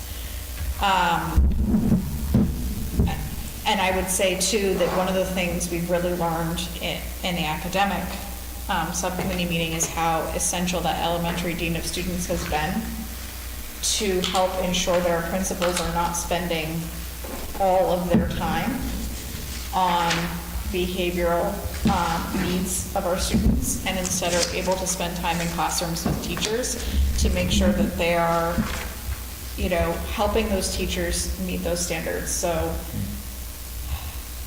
it's a lot of money that we're asking for, but, and we understand that times are hard on everyone, but I really, really want to emphasize here that we're asking for a bare minimum. We're asking for shoes that fit in addition to that socks and underwear. Well, I wrote that down. I won't use the bike now. I'm gonna go with socks and underwear. Yeah, and I think to take, to continue what you're saying is that people forget a foundation budget is just that, the foundation. When you build a house, you pour your foundation. And then you add all the things that you really need to stay safe and, put your walls up. So the foundation budget is just one part of what makes up what we truly need to run this district.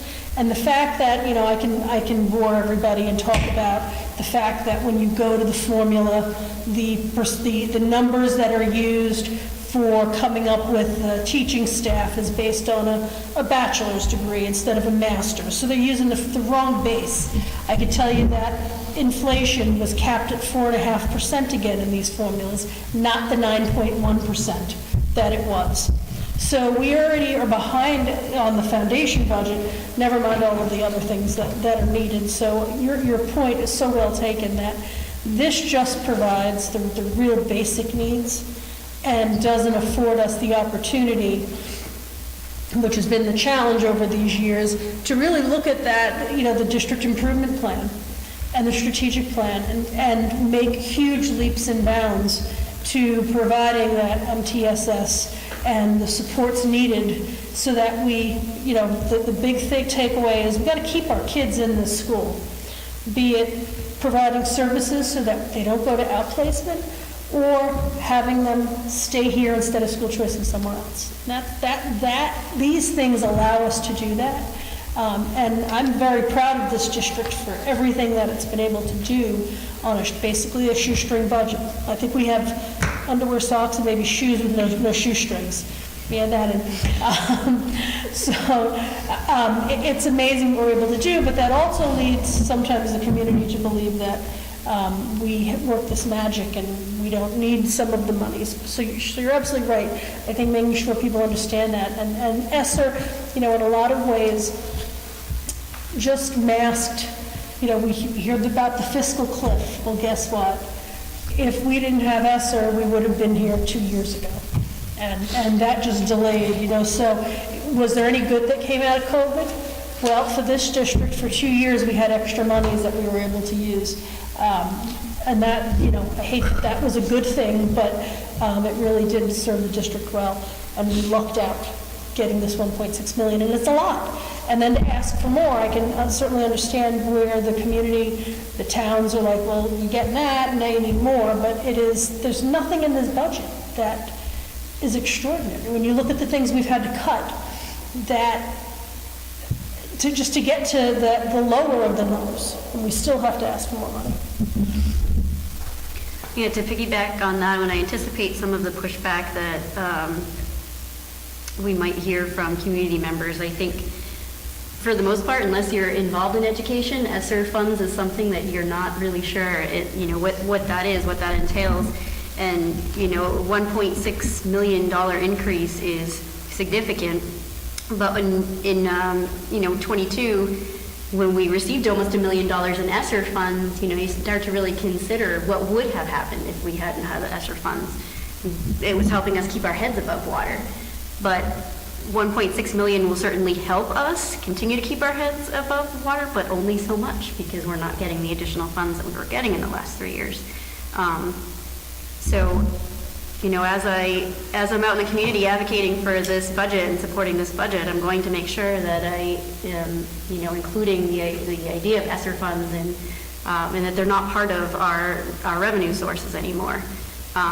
So that people understand really, that the $1.6 million is helping, but not really helping. It backfilled, is what it did. Yeah. Yeah.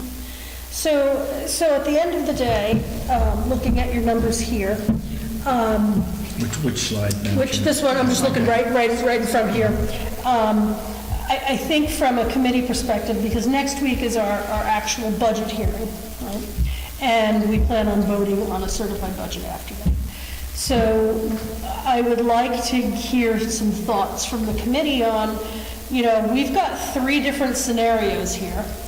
The first one, and again, a lot of this comes from historically how we approach work, how we want to work with the towns and be good partners and be good, be the good citizens and make sure that we are cognizant of all of the constraints, but not just to the district, but our two member towns. But I'd like to hear some thoughts from the committee on, if we're going to certify a budget, what are we going to fight for? What do we want to fight for? What are we willing to fight for? Because next week we're going to have to make a decision because we need to get this to the towns. So just some thoughts from anybody on where. So let me say it this way. I think because we've been presented these 3 scenarios, obviously all of them. I'll put it this way: they will work. They don't really give us truly what we need, but we're able to struggle through with, I'll say that, prioritizing the core teaching staff. So thoughts, comments? So obviously I would love to be able to look at our first model here and say, let's do it. But in the spirit of, in realizing that all of the agencies and the municipalities are going to be dealing with, increased fixed costs and, the insurance costs and things like that. I feel that fully staffing TES should be our priority. I don't think that, asking for the elementary dean of students to continue or providing 6 necessary elementary school teachers is asking too much. I'm afraid that if we, go forward with just prioritizing the staff, that we're missing some real key areas that our kids they need. It's not, it's not extra. It's something that they absolutely need to be successful.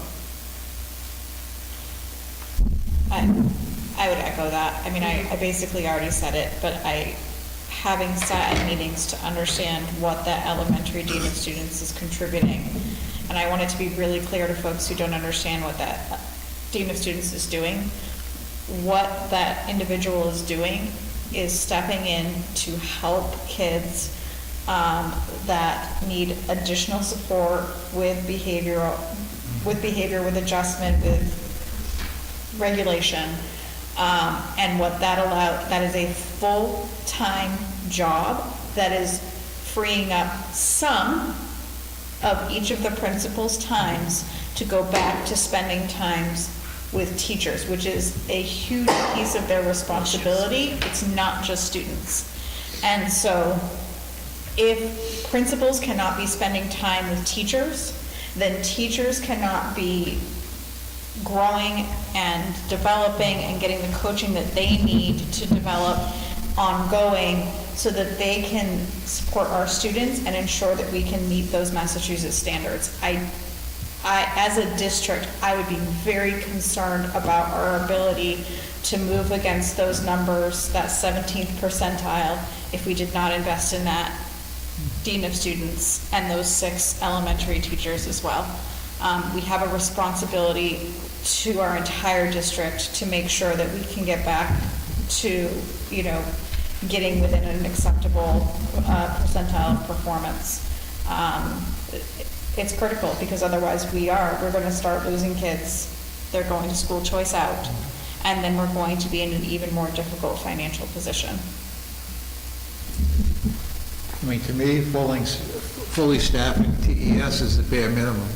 Yeah. I mean, we work so hard to get to know the school, not to be able to staff it is just crazy. I would say, to that point, again, it's not lost on me that, when, again, going back to 20, that one of the things that we had to talk to the MSBA about, this is, again, is the fact that we were going to have this, literally this brand-new building, and 5 of the classrooms were not going to be used because it wasn't that we didn't have enough kids. Remember, it was about that I had to cut teachers, and they're like, so say that again, like, and it was this very awkward conversation with the MSBA, which they were used to by this point, but quite frankly, but to have a brand new building and not use the classrooms. And they were just, I remember them, you know, it was a problem with at that point, it's no longer an issue, so let me just be, but the funding agreement, right? It was like, but you just bought a building for this, and you're not going to use it that way. So it was problematic at first, and I don't want to lose sight of something, because the UA teacher just kind of fell off the map, right? We just kind of like,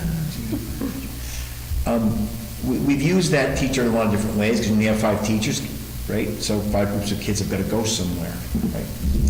So, of course, if the state were to walk in today, and they very well could, they won't, but they could, and maybe next year they will say, okay, and I guarantee you they will, especially if we're at the 17th percentile again. They're going to say, you need to develop a plan. Matter of fact, you will develop a plan, and you will explain, and you will do this, you'll do that, and it'll be a thing. The unified arts teacher was going to be utilized in terms of kids rotating through the library, but that's our space. But for literacy, right, to identify the identified need, et cetera, and utilizing that, it would give us an option to do that, right? It would give us another, another area of skill building, et cetera. We could use it a lot of different ways, right?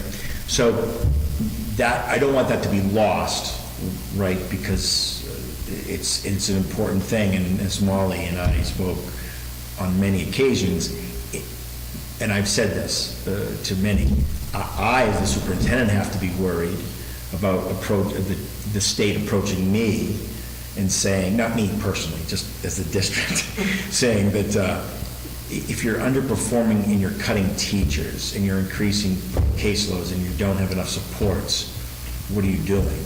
I mean, I worry about, I do, and by the way, it's not hyperbole, right?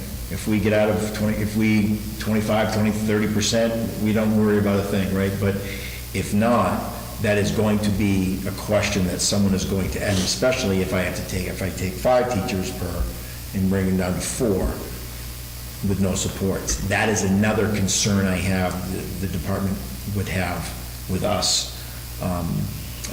But again, I don't want to, I'm not going to fearmonger. I don't know what next year will bring, but that would be something that we would need to consider, right? So I'll play devil's advocate, because yes, don't get me started.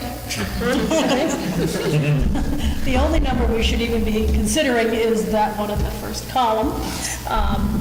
But having been here for a length of time, Hank, you've been through it, Jeff, you've been through it, I worry about our towns. I worry about going to the towns and asking them for additional monies, and a lot of additional monies. So, when we look at what our ask should be, not what we want it to be, what it needs to be, which should be that first column, then that doesn't even give us really everything we need, so I don't want to go there. I look at these numbers and I say, well, if we're going to be good partners with the community and have a chance at getting this budget passed the first time around, right? Getting the select boards and the finance committees and the advisory, and all those people behind us, do we need to look at that last column so that we can build a foundation that we can then build on in the next year? The fact of the matter is I'm thinking out, we're in what year, this was year 2 or 3 of SOA. We've got 3 more to go, right, because we skipped 1. So we have 3 more to go. So next year, we should see some increased numbers again, and we'll cap inflation again, so I'll plan on getting 4.5, right? So we're always going to be behind. But, is there an opportunity, when we think through what tact we should use to potentially look at a solution that is based on governor's, because when we make our motions, we base it on the governor's budget that's released. Maybe there'll be additional monies thrown in that give us some opportunities, so that's a possibility. Maybe some additional grant monies, we hear them, okay, so there could be. But when we look to next year, I don't know the answer to this, because again, hiring someone to create a Chapter 70 file for us is not going to happen again.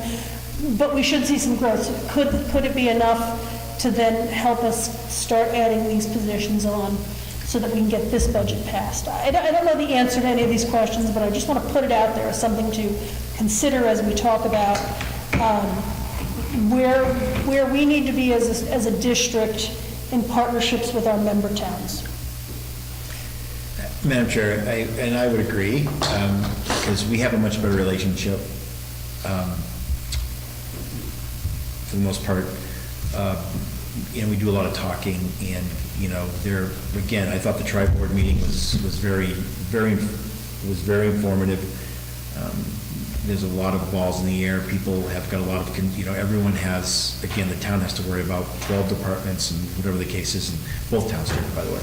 But, and so, yeah, we're the school, so we worry about the school, and that's the job of the committee and obviously the superintendent. We do want to work in partnership. I do believe that.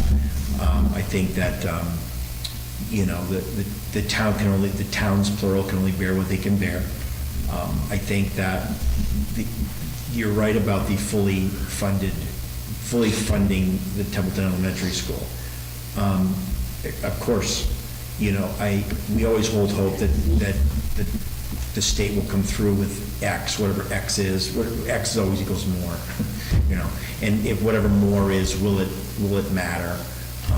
We are a pretty aggressive group when it comes to, as everyone knows, about writing grants, although there's a false sense of security with writing grants because they don't last forever. Well, look at ESSER. You get used to, it's important, you get used to it. It's important stuff, but you don't really own it. You really have it. I say this, and I'm not trying to be facetious.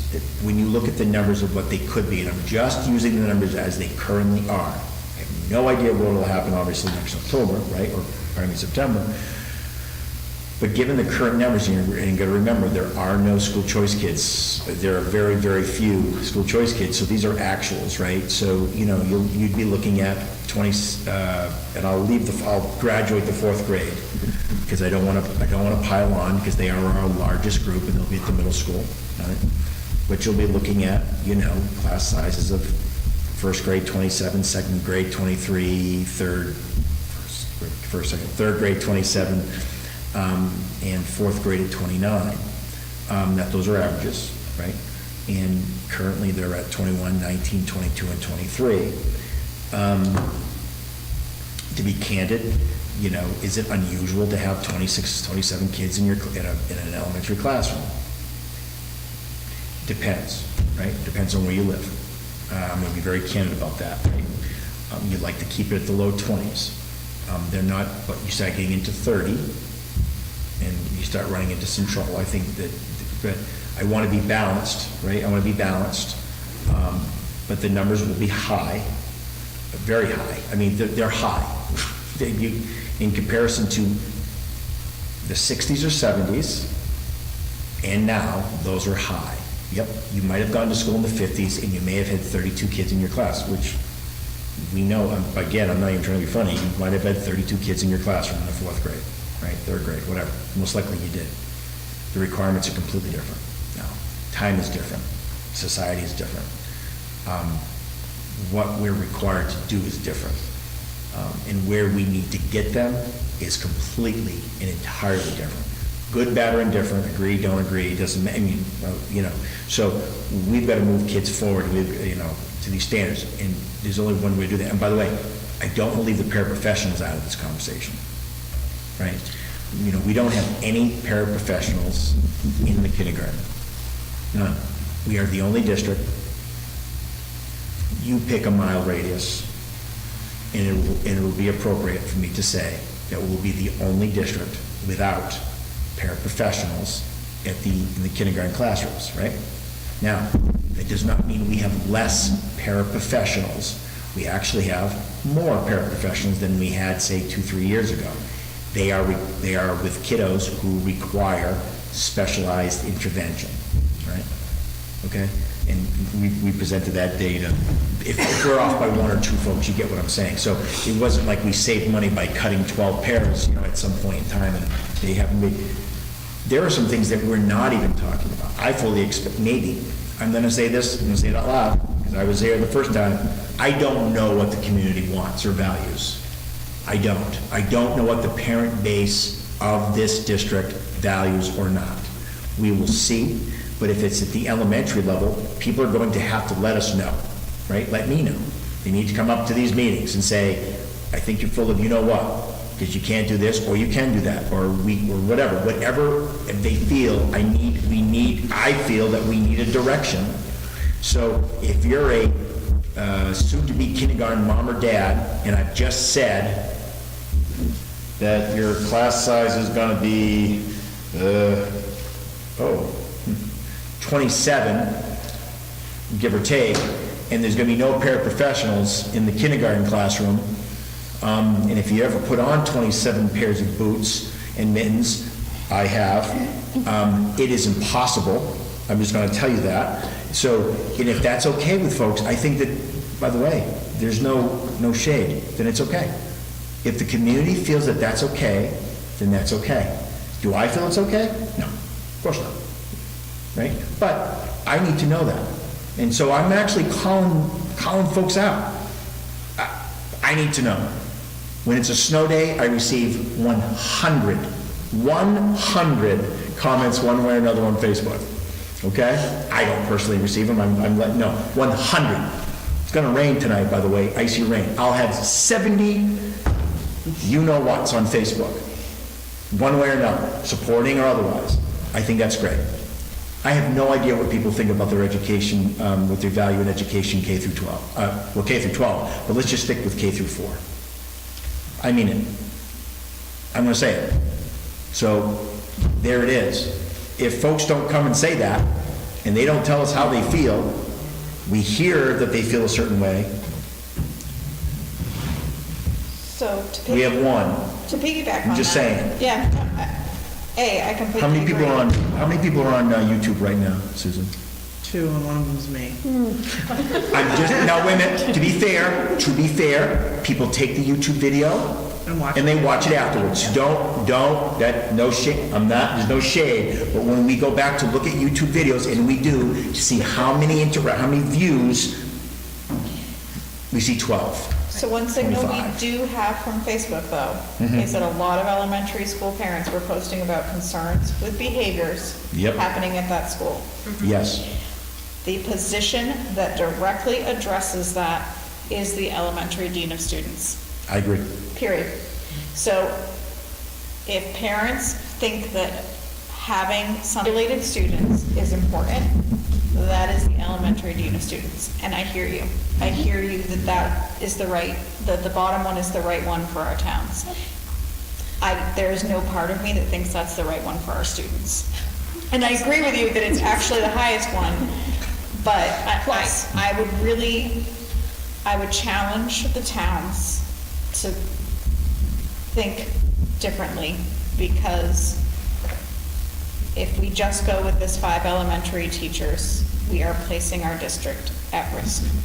And they didn't approve those 5 elementary teachers, not even, 3 years ago at this point? And so my biggest fear is that continuing to ask for those 5 elementary teachers has not been successful, so why would even that be successful this time? So we should ask for what we fundamentally need, as opposed to approaching with fear, because we know that our students need, and we know that our parents value that elementary dean of students position. But what I'll say to that is, then these parents need to come out and tell us next week at our budget hearing that we need to know what parents want us to advocate for, because it's very difficult to sit here when we know the first column is where we need to be, because that's what we do here. That's what our business is ensuring, maximizing student achievement, which is embedded in every dollar that we spend. And we don't get that feedback. You've seen some comments on Facebook, but that doesn't translate to coming to town meeting. And that's where this budget comes into play. It's got to get on town floor. The people have to stand up and vote for it. And you have to stick around in case someone reconsiders it. That's a whole nother piece of it. But if we don't have the advocacy to say that we'll be supported when we put our stake in the ground, we know where that leads to. And I agree with you 100%, Madam Chair, and I mean this without, and I know I can be flip, but I'm not flip about this at all. Not at all. If the community signals that currently their financial situation unfortunately trumps that, right, which is a reality in these communities, but I understand that, then this committee needs to know that. So we know how to, I can't believe I'm going to use the word pivot, but I'm going to have to pay in the central office, there's a jar. Yeah. But we're going to have to do that and be prepared and figure out what we're going to do down at the elementary with X. Do you see what I'm saying? Because if it really isn't the will of the community to do this, then fine. I just need to know then what I need to do in preparation for that, because doing that mid-July after craziness is impossible to make happen then, right? So that's what I truly need to know. And there is no, again, democracy works for those who show up. All I need, truthfully, is to understand in general what people want of this educational experience, quite frankly, and then we'll react to it. I mean, and I don't mean that in a negative way. We will do what we do, and we do it well. We'll figure out how to support. Well, and that's what you've presented with us tonight. Yeah. You've taken what our administrative team has said. We've listened to the community and come up with 2 scenarios, trying to being sensitive to the increases to the towns. But at the end of the day, the fear is if we go to town floor and this budget doesn't pass, we don't have a budget. Okay? We're going to a district-wide town. And With no budget. With no budget, yeah. We have, because nothing's been appropriated by either town. So that makes it very, very difficult when you start playing the scenarios. We've got to get that district-wide town meeting done, and what happens then, right? Based on what comes out of there. Well, what if we don't come to a resolution that's satisfactory to the school committee to be able to run the district? Well, we go to 1/12. Well, 1/12 could put us out of business. You may as well just all go home, because they'll be sending us into receivership. And we don't want to go there, right? It causes bad will. It absolutely does. Meaning, there's always a time to fight or otherwise. But I go back to what is the will of the school committee, not the school committee, the school community. What is their charge? Where do they want us to go? I don't think, to be reflectful of what I didn't do well back X amount of years, although we tried, was to get an impression or to get feedback from more than just 50 people over 7 meetings to see what was the, the temperature, so to speak, and, to do it differently, I guess this is me trying to do it differently, is just saying it straight out. There's no need to fight it, pardon me, there's no need to, if that's not the will of the school community, right? And so I think, I hope that comes off the right way this time. Whether last time, I think it was really kind of top down, we're gonna try to force it. I don't know that can't be done in a democracy, generally speaking, because that's what we live in. So I don't know what people are thinking, and I'd love to know that. I really would, one way or another, truthfully. And that is so fair. Yeah. Come out and talk, tell us. And I'd be remiss, I just want to see, we have one, well, actually 2 people from the community here. Do you have any comments that you'd like to add? It is public input, and I want to make sure that I offer that up if anyone wants to say something besides listening to us at the committee. Speak. I actually just had a question about your 3 options. Yeah. Why were those the only options? Why couldn't we just, I know you put the dean of students and you put the 5 teachers in, right? Yeah. Well, why didn't you just put the UA teacher, the special ed teacher, the other positions that you were looking for? Hold on. Was that an option to discuss that without any of the other fluff that was there? Well, not fluff, but you know what I mean. The 3 columns, is that what you were? Yeah. So they were in the first column. Right, but then you went straight to the second column and you cut everything but those 2 Yeah, I elementary can, positions. sure, I can tell you. Was why. there another option that would encompass the high school Spanish teacher, the middle school UA teacher, and the special education teacher as an option? Well, how I looked at it and how we looked at it was that there were no human beings associated with those positions in real life. So in other words, I would I would easily cut a middle school UA teacher that doesn't exist currently, like isn't a human being providing for their family. I'm not trying to overstate that, but that's true. I would gladly cut that position, for example, in a cut situation, because I don't want to, that's the hardest conversation you can have, right? Right, obviously. By the way, the conversation's easy. Dealing with it is, yep. So that, you see what I'm saying? So it wasn't about, I didn't pass Spanish as a kid. I don't want Spanish. It was more along the lines of that position doesn't have a human being in it. I think the other thing that's been clearly prioritizing keeping TES staffed from the beginning. So really what it comes down to looking at what models we could look to choose from. I don't want to say scenarios anymore. Which models? I think that scenarios went out in 2019. Scenario H, if anyone remembers. Don't get me started. I think that is why that this has been, those 3 options were kind of the focus. Are the directive, and this was a lot of the discussions from the finance subcommittee, were everything that the committee as a whole has discussed, either in these meetings or in subcommittee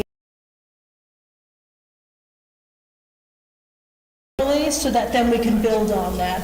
If we focus of lens and focus, and also prepare the students at that level as they enter middle and high school. We're going to be so far behind the 8 ball, as they say, that was where this committee, and as I said, the finance subcommittee has kind of gave Dr. Casavat and Anne-Marie kind of the directive of, this is what's to focus on. If we've got, that's the last stance. Keep those positions, that's our last, you got to keep those. So that's really why those scenarios were come up with. It became a Obviously, they're teaching staff, so that's why I was curious. It became a fulfilled prophecy, right? So several years ago, we were worried about every child. Don't get me wrong, but there were literally kindergartners who had not seen school until the 2nd grade, right? We all know this, and we all knew what that. Okay, so everybody in the United States was worried about that scenario. 2nd grader now never has been in school. Like, okay, right? So when we were worried about that, and ESSER monies were put towards that, we were like, wow, we've got to make sure that we get these kids up to par. We then fell into of course, into below the 20th percentile. There's a part of this where I have to make sure that people aren't making decisions for this district other than the district. So, because I do have experience where folks just literally, for the state, will in fact just tell you what your priorities are, and they will tell you exactly what you're going to do and when you're going to do it. We're trying to stay out of that realm. I was surprised that we fell below the 20th percentile. I really was, because I felt that we had made some really big gains last year, and I think we've made some great gains this year, so I'm positive. I also want to say that what I'm not doing on purpose is that what I'm not saying is that we haven't abandoned the middle and high school. There are, I'll call it 3 grant opportunities and a combination thereof that will hopefully add, I shouldn't say the high school, this is a district position, but one of our opportunities is that we'll have a district-wide social worker, which is, again, grant funded, which is greatly needed on a lot of levels, and that would be K through 12, okay? So that's an entire district. We also have another opportunity in which that we'll be able to add an adjustment counselor, I'll call it / guidance counselor, to for those more attuned to that, title at the high school, because you have 5 grades, 3 people in there, right, who will manage pretty much in the guidance office, so to speak, right? So there's that, again, there's that possibility. There's the other grant that there's this other opportunity with Monty Tech that we're trying to, again, that's through just some skills, but we're hopeful that will somehow allow us to maybe offer more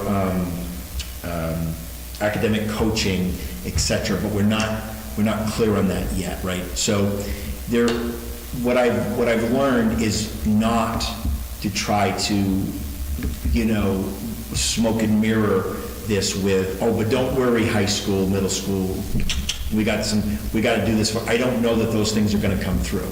I just don't. But we are working very hard to do that. We have, again, very bright people who are writing these grants and making this happen, or trying to make this happen. So we're constantly looking for opportunities. I don't know that they're gonna come through. I just don't. I don't have an answer for the middle school UA teacher. I don't. Quite frankly, that middle school UA teacher was going to be a literacy piece, because where are our kids coming from the elementary might have some difficulties, whatever, and that was something that we were going to try to, facilitate that way. Again, could that be a situation that comes up? I don't know. The kindergarten special education teacher, that's a major loss. I tried to hire that for months, right? And I could not. So finally, we had to do something else with that, right? But because I could not find a kindergarten, no applicants, except for one, and then they went for more money someplace else, then I had to, we had to think differently. The high school Spanish teacher, that's pivotal, because our numbers at the high school are gigantic in some of these classrooms, gigantic. And we think that would be a great way. Colby, Mr. Young, has definitely said that we need this, and we could then start spreading out kids from these classes, et cetera, et cetera. That's pivotal. I got to tell you, on the long list of things, that is a really, really important position. But in the end, I have to educationally triage all of this. And if you're going to ask me what I would do first, I have to go with the elementary for all the reasons that I've talked about before. And now we're in this, we're under the state, kind of, we don't know what we are really, but if we end up being underperforming next year in that area, at the elementary, they're going to come in and they're going to say, okay, you have to do boom, boom, boom, boom, boom. They're going to. We know that. They've given everybody a break this year. So I have to prepare for the worst, unfortunately, but I also need to know what people are thinking out there. I do, and I appreciate the comments. People should be asking me these questions, or ask. I'm willing to answer them, as everyone knows. I don't get a lot of answers. I don't get a lot of questions. Quite frankly, I don't. And so I don't know what people are thinking, other than from the committee, of course. So as the finance subcommittee, is there a recommendation that you're making? And I want to be clear that feel free to make whichever recommendation you would make, because we all understand, I mean, frankly, the principal request should be the bare minimum of what we're asking, and we know that, and I recognize that. But as the finance subcommittee, and having looked at the numbers and the impact to our towns and all of the above for many months now, is there an official recommendation that you're making to the rest of the committee? I do want to make space for that, because no matter how strongly I feel, I also want to recognize that I'm not the one who's been sitting in those numbers for as many months. I could talk, but I'd love Sean or Heather to, I talk a lot, so. I mean, I would really echo what all of you have said tonight.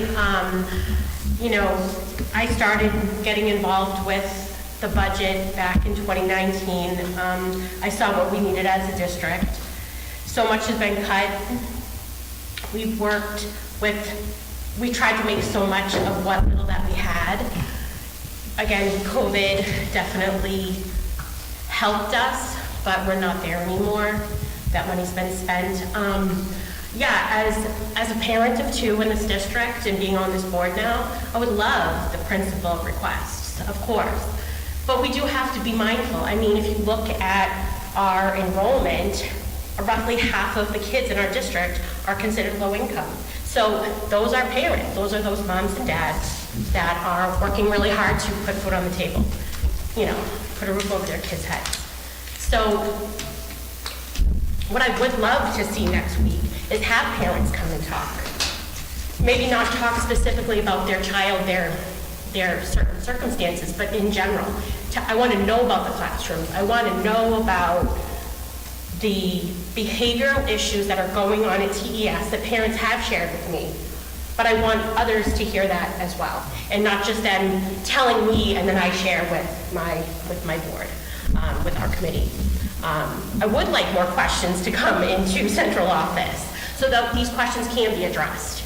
Of course, we know in this district, a lot of people put comments on Facebook, but they're comments or they're statements. Like, ask us questions, let us put that on us. Let us understand your concerns.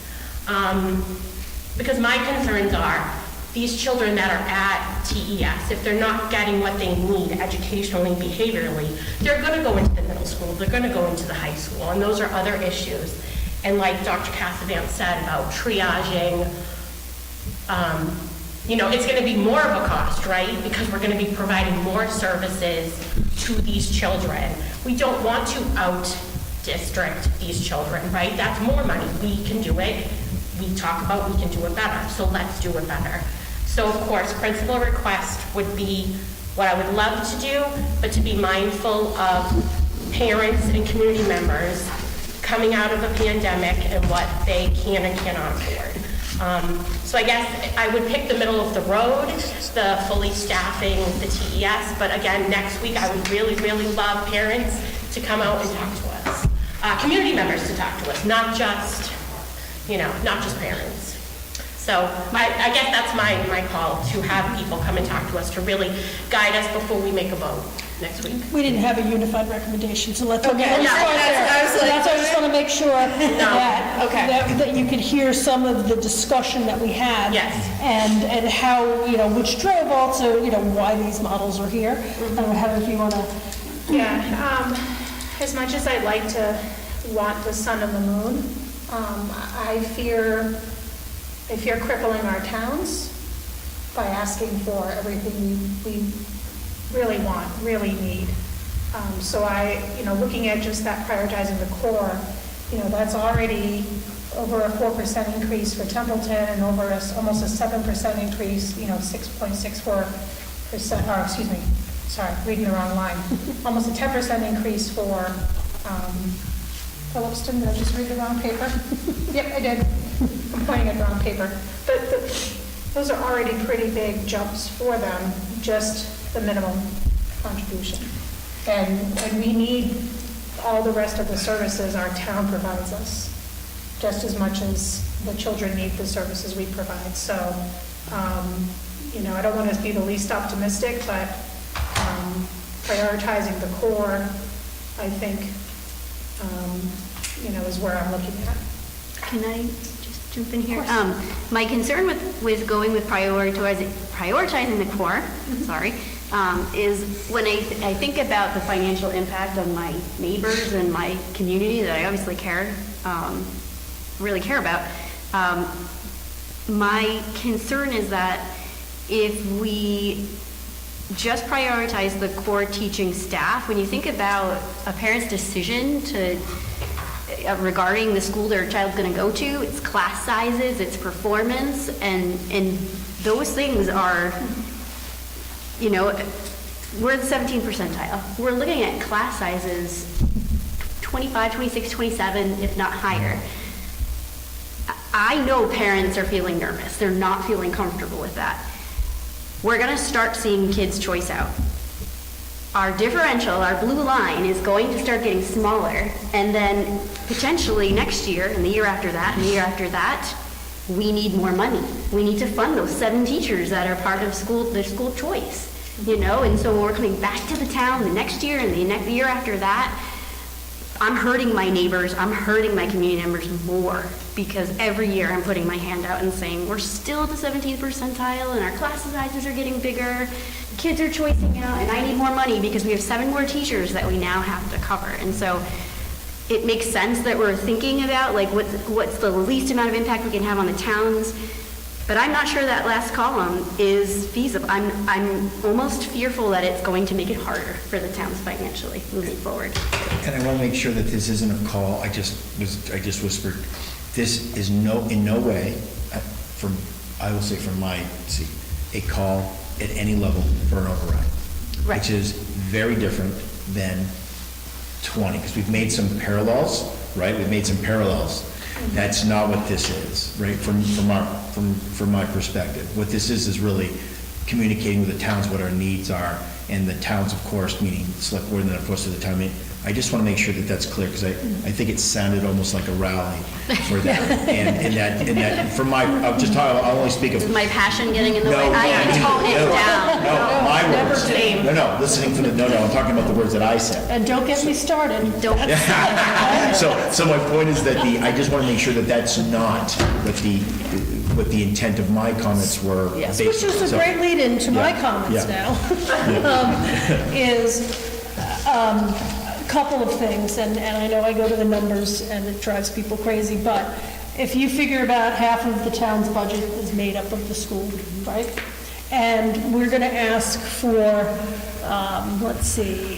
core teaching staff, 4.15% from Templeton. I just have this in front of my face here. And Phillipston would be 7.69. The towns can only grow 2.5% themselves. So you take half of the budget, and for Phillipston, we've already taken all of their growth.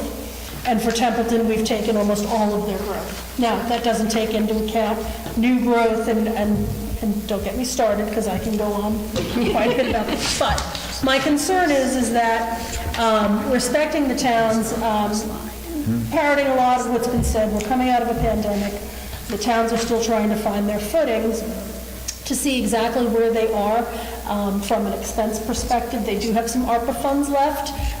Lucky them, because we're out of our ESSER funds, which is the same as the ARPA, but on the municipal side. They still are trying to figure things out. My opinion would be need at that core teaching staff, keeping those 5 teachers allows us to keep class sizes down. I think the serious discussion we'd have to need to have that would work with that is school choice. Does that give us an opportunity? At some point, maybe not by the end of the year, because you get a lot of residents coming in over the summer, but in the beginning, if you do have a classroom that maybe is, could we take a couple of kids? I don't know, but we've got multiple things happening that put the district at risk, and maybe that's something that we could also look at. We've got, as I said earlier, another couple of years with the SOA.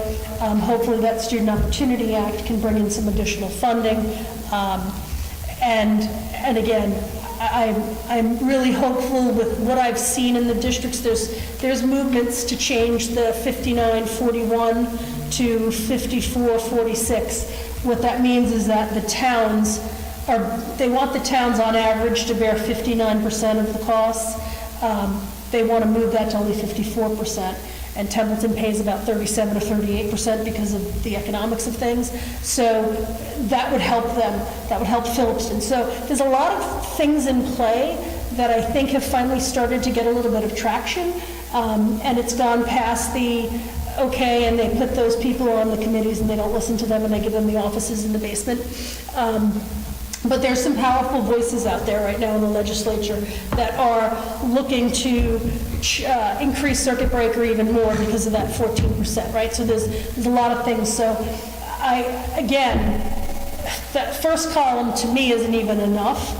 But if we were going to go after anything more, we would be talking about that override number. And that is just not something I think at this point anyone wants to hear. So I think if we have a chance at getting a budget passed, that the towns will especially the select boards, the finance committees, the advisory boards will stand up and support on the floor. Going with that core teaching staff, I think, gives us the best chance, because to go from, I'm looking to, again, Templeton just as a slide in front of me, from 4.15%, and then now we're going to ask them for 6.64%. That's like almost all of their 2.5% growth. That is what we're asking for is big. So that was my perspective on where we should go. So we were not unified. And we were all unified in the first column, really. And the second column is really the next best, but executing something is that was my opinion on that. If I could just say as well, like, I don't typically speak as a parent on this committee, but as being a parent who having a child at TES, I hear about the needs, the concerns. I talk to other parents that are talking about the behavioral issues in the classrooms. And so my child's coming home and I'm hearing these things and what's going on in the classroom, on the playground, and all of these things. And so I think that gives me a different perspective of why I feel it's so important to be able to support the principal and the vice principal, to have those extra supports when it needs, when that need arises in their day, their week, and or what have you. So, you can't do more with less. And so, and again, back to just as a parent, that 17th percentile is very alarming to me. And I have a child who was a COVID kindergartner that was full remote. I have major concerns about that. So I feel like we've always kind of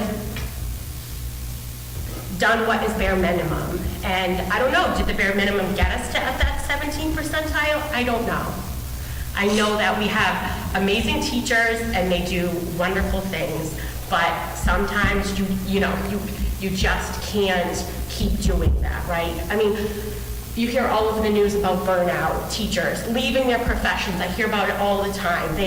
This is their career, this is their education, and they're done. They're changing their path. We don't want that. We have the lowest paid teachers in the district. We don't want them driving down 20 minutes down Route 2 to a different district. Just like we want to teach our kids here, we can do it better. We want these teachers to stay with us because they've been wonderful and we want them to stick with us. And so I worry about that as well. Not only the kids that come home to the parents, but the teachers that are there every day with them. Hank, you're quiet. Any sage advice, thoughts? I've been through this before, so.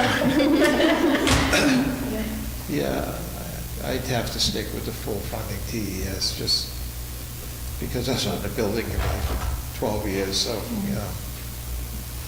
it's a shame that we can't do it. I think we should.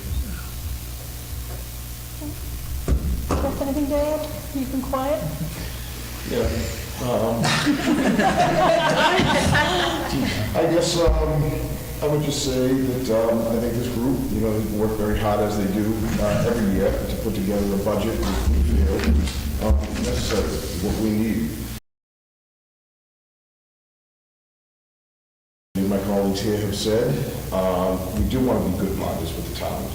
We've met with the towns, we've discussed with the towns, we've presented this to the towns, and we do that.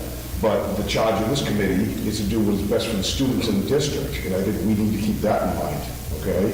And the primary budget that we put together is what we feel is best for the students of the district. And again, as many of my colleagues here have said, what we need to do is we need to hear from everybody out there. What is important to you? What do you want us to fight for? What do you want us to hold for? And that's where we need to be. As Hank said, we've been through this before. I know what's important to me. But we need to be good partners. Again, we've met with the towns, we've met with them, we've talked to them, we understand that they have needs, but I think we put together what we feel is reasonable. And we need to know where we need to hold the line, I guess. And I think to sum up, and we can move on from this discussion unless anyone has any to add, is we really need input from the community. Because this committee will fight for every penny has a chance, because it puts the district in a lot of risk. And that's the thing about one stone. I think on the foundation, not on your... Yeah, and imagine going in with just foundation. So there's a lot of unknowns that make this a little bit of a scary year here, you know, and I hate the fact that we have to bring politics into the charge of this committee, but that's kind of where we are and how we have to play this. So please feel free. We have, I think, school committee at NRSD.org. You could email Dr. Kazanant, email any of us directly with your feedback, and we'll be happy to share comments at our next meeting prior to us voting to certify Are something. we able to read those without? We can, yes. Yes, we can, yeah, we know, if you send us comments, we need the name and your address, because that goes on public record. Because we do need that feedback. Certification vote. So. Can I say one last thing? Sorry. Of course. I just wanted to speak to what a good district and what good these two towns are doing, because we closed school choice numbers, right? Kids can't come in. And I've heard from so many parents that say, I want to move into Phillipston, I want to move into Templeton, there was no place to live. COVID changed that, right? A lot of people moved away, people moved in.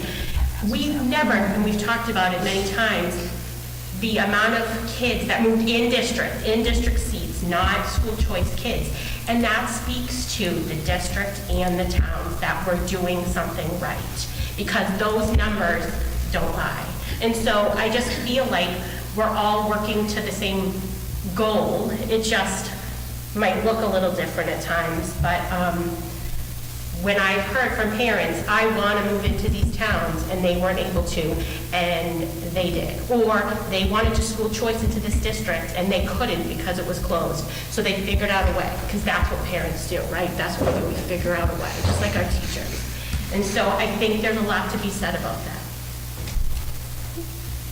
Okay, anybody else? Last call? Okay, so we'll officially close the preliminary hearing. I thank everyone for your candid comments. And we'll see where we end up next week. And just for the committee's sake, is we're essentially going to see, I'm sure, the same presentation. So just be prepared for that. And Dr. C, you know, you're really good. So No, we're doing it entirely new. we're looking for, you know, if you could figure out how to make some animations and just some things to keep. No. We did actually talk about this.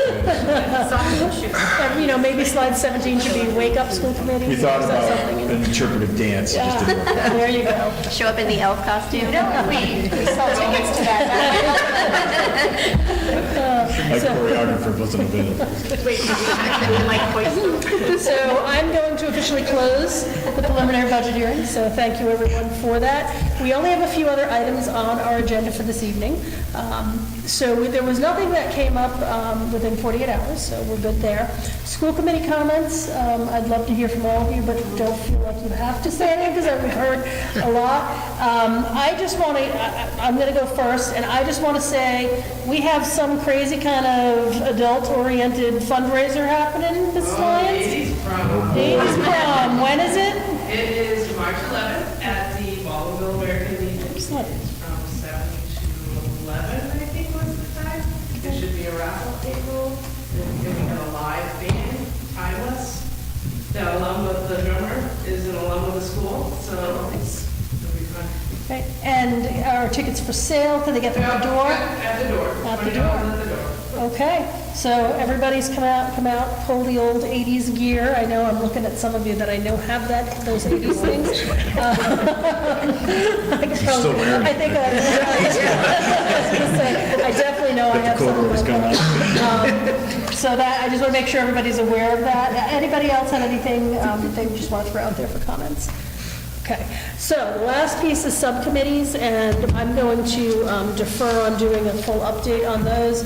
I just want to announce at the last meeting, we talked about filling the subcommittee roles that Katie McClure had, since she had to unfortunately step down from her position.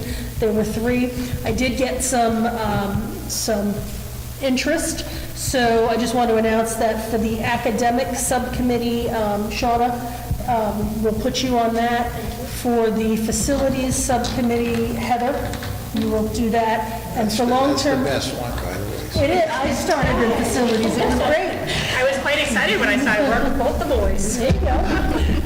And then for the long-term planning, I will sit in on that because I think right now I know you're trying to pull a lot of stuff with school committee goals and things that I've done in the past, so it'll be a good transition for the next couple of months. There was a year to kidnap you back. Yeah, well, yeah. So so I do have an updated listing. So I will send this over to you. I did go on, I don't remember where it is online somewhere, and updated it. So if you can find it, otherwise I can shoot you this and we can post that up there. So that'll take care of subcommittees. We'll get back to regular subcommittee reportings at probably not the next meeting, but on the 15th, just because this was a lot of information. There's been no correspondence that I'm aware of, so there's nothing to go over there. Next meeting is March 8th at 5:30. We'll open the meeting. We'll probably go right into the budget hearing. So we may forego any minutes that I might have erroneously said we were going to do at the next meeting, so probably the 15th. And we'll have our public hearing, our official budget hearing, kicking off at 5:30 because that's when it was in the paper at 5:30. So that's when we'll do that. After we go through the presentation, that's when we'll look to certify the budget. The meeting after that is the 15th. That'll be our regular meeting. So we are meeting 3 weeks in a row, and I appreciate everybody accommodating these extra meetings with the crazy budget season we've had. Executive session, I don't believe, is there any update tonight? We may have executive session after the meeting next week. So just keep that in the back of your mind. We'll probably have a couple things to discuss because I know you're working your way through some stuff that you need to update us on. And with that being said, second from? Second. And I have a second from Jen. All in favor? Aye. I want to thank everyone for coming, and this meeting is adjourned. Come meet the numbers down. Have you seen yet?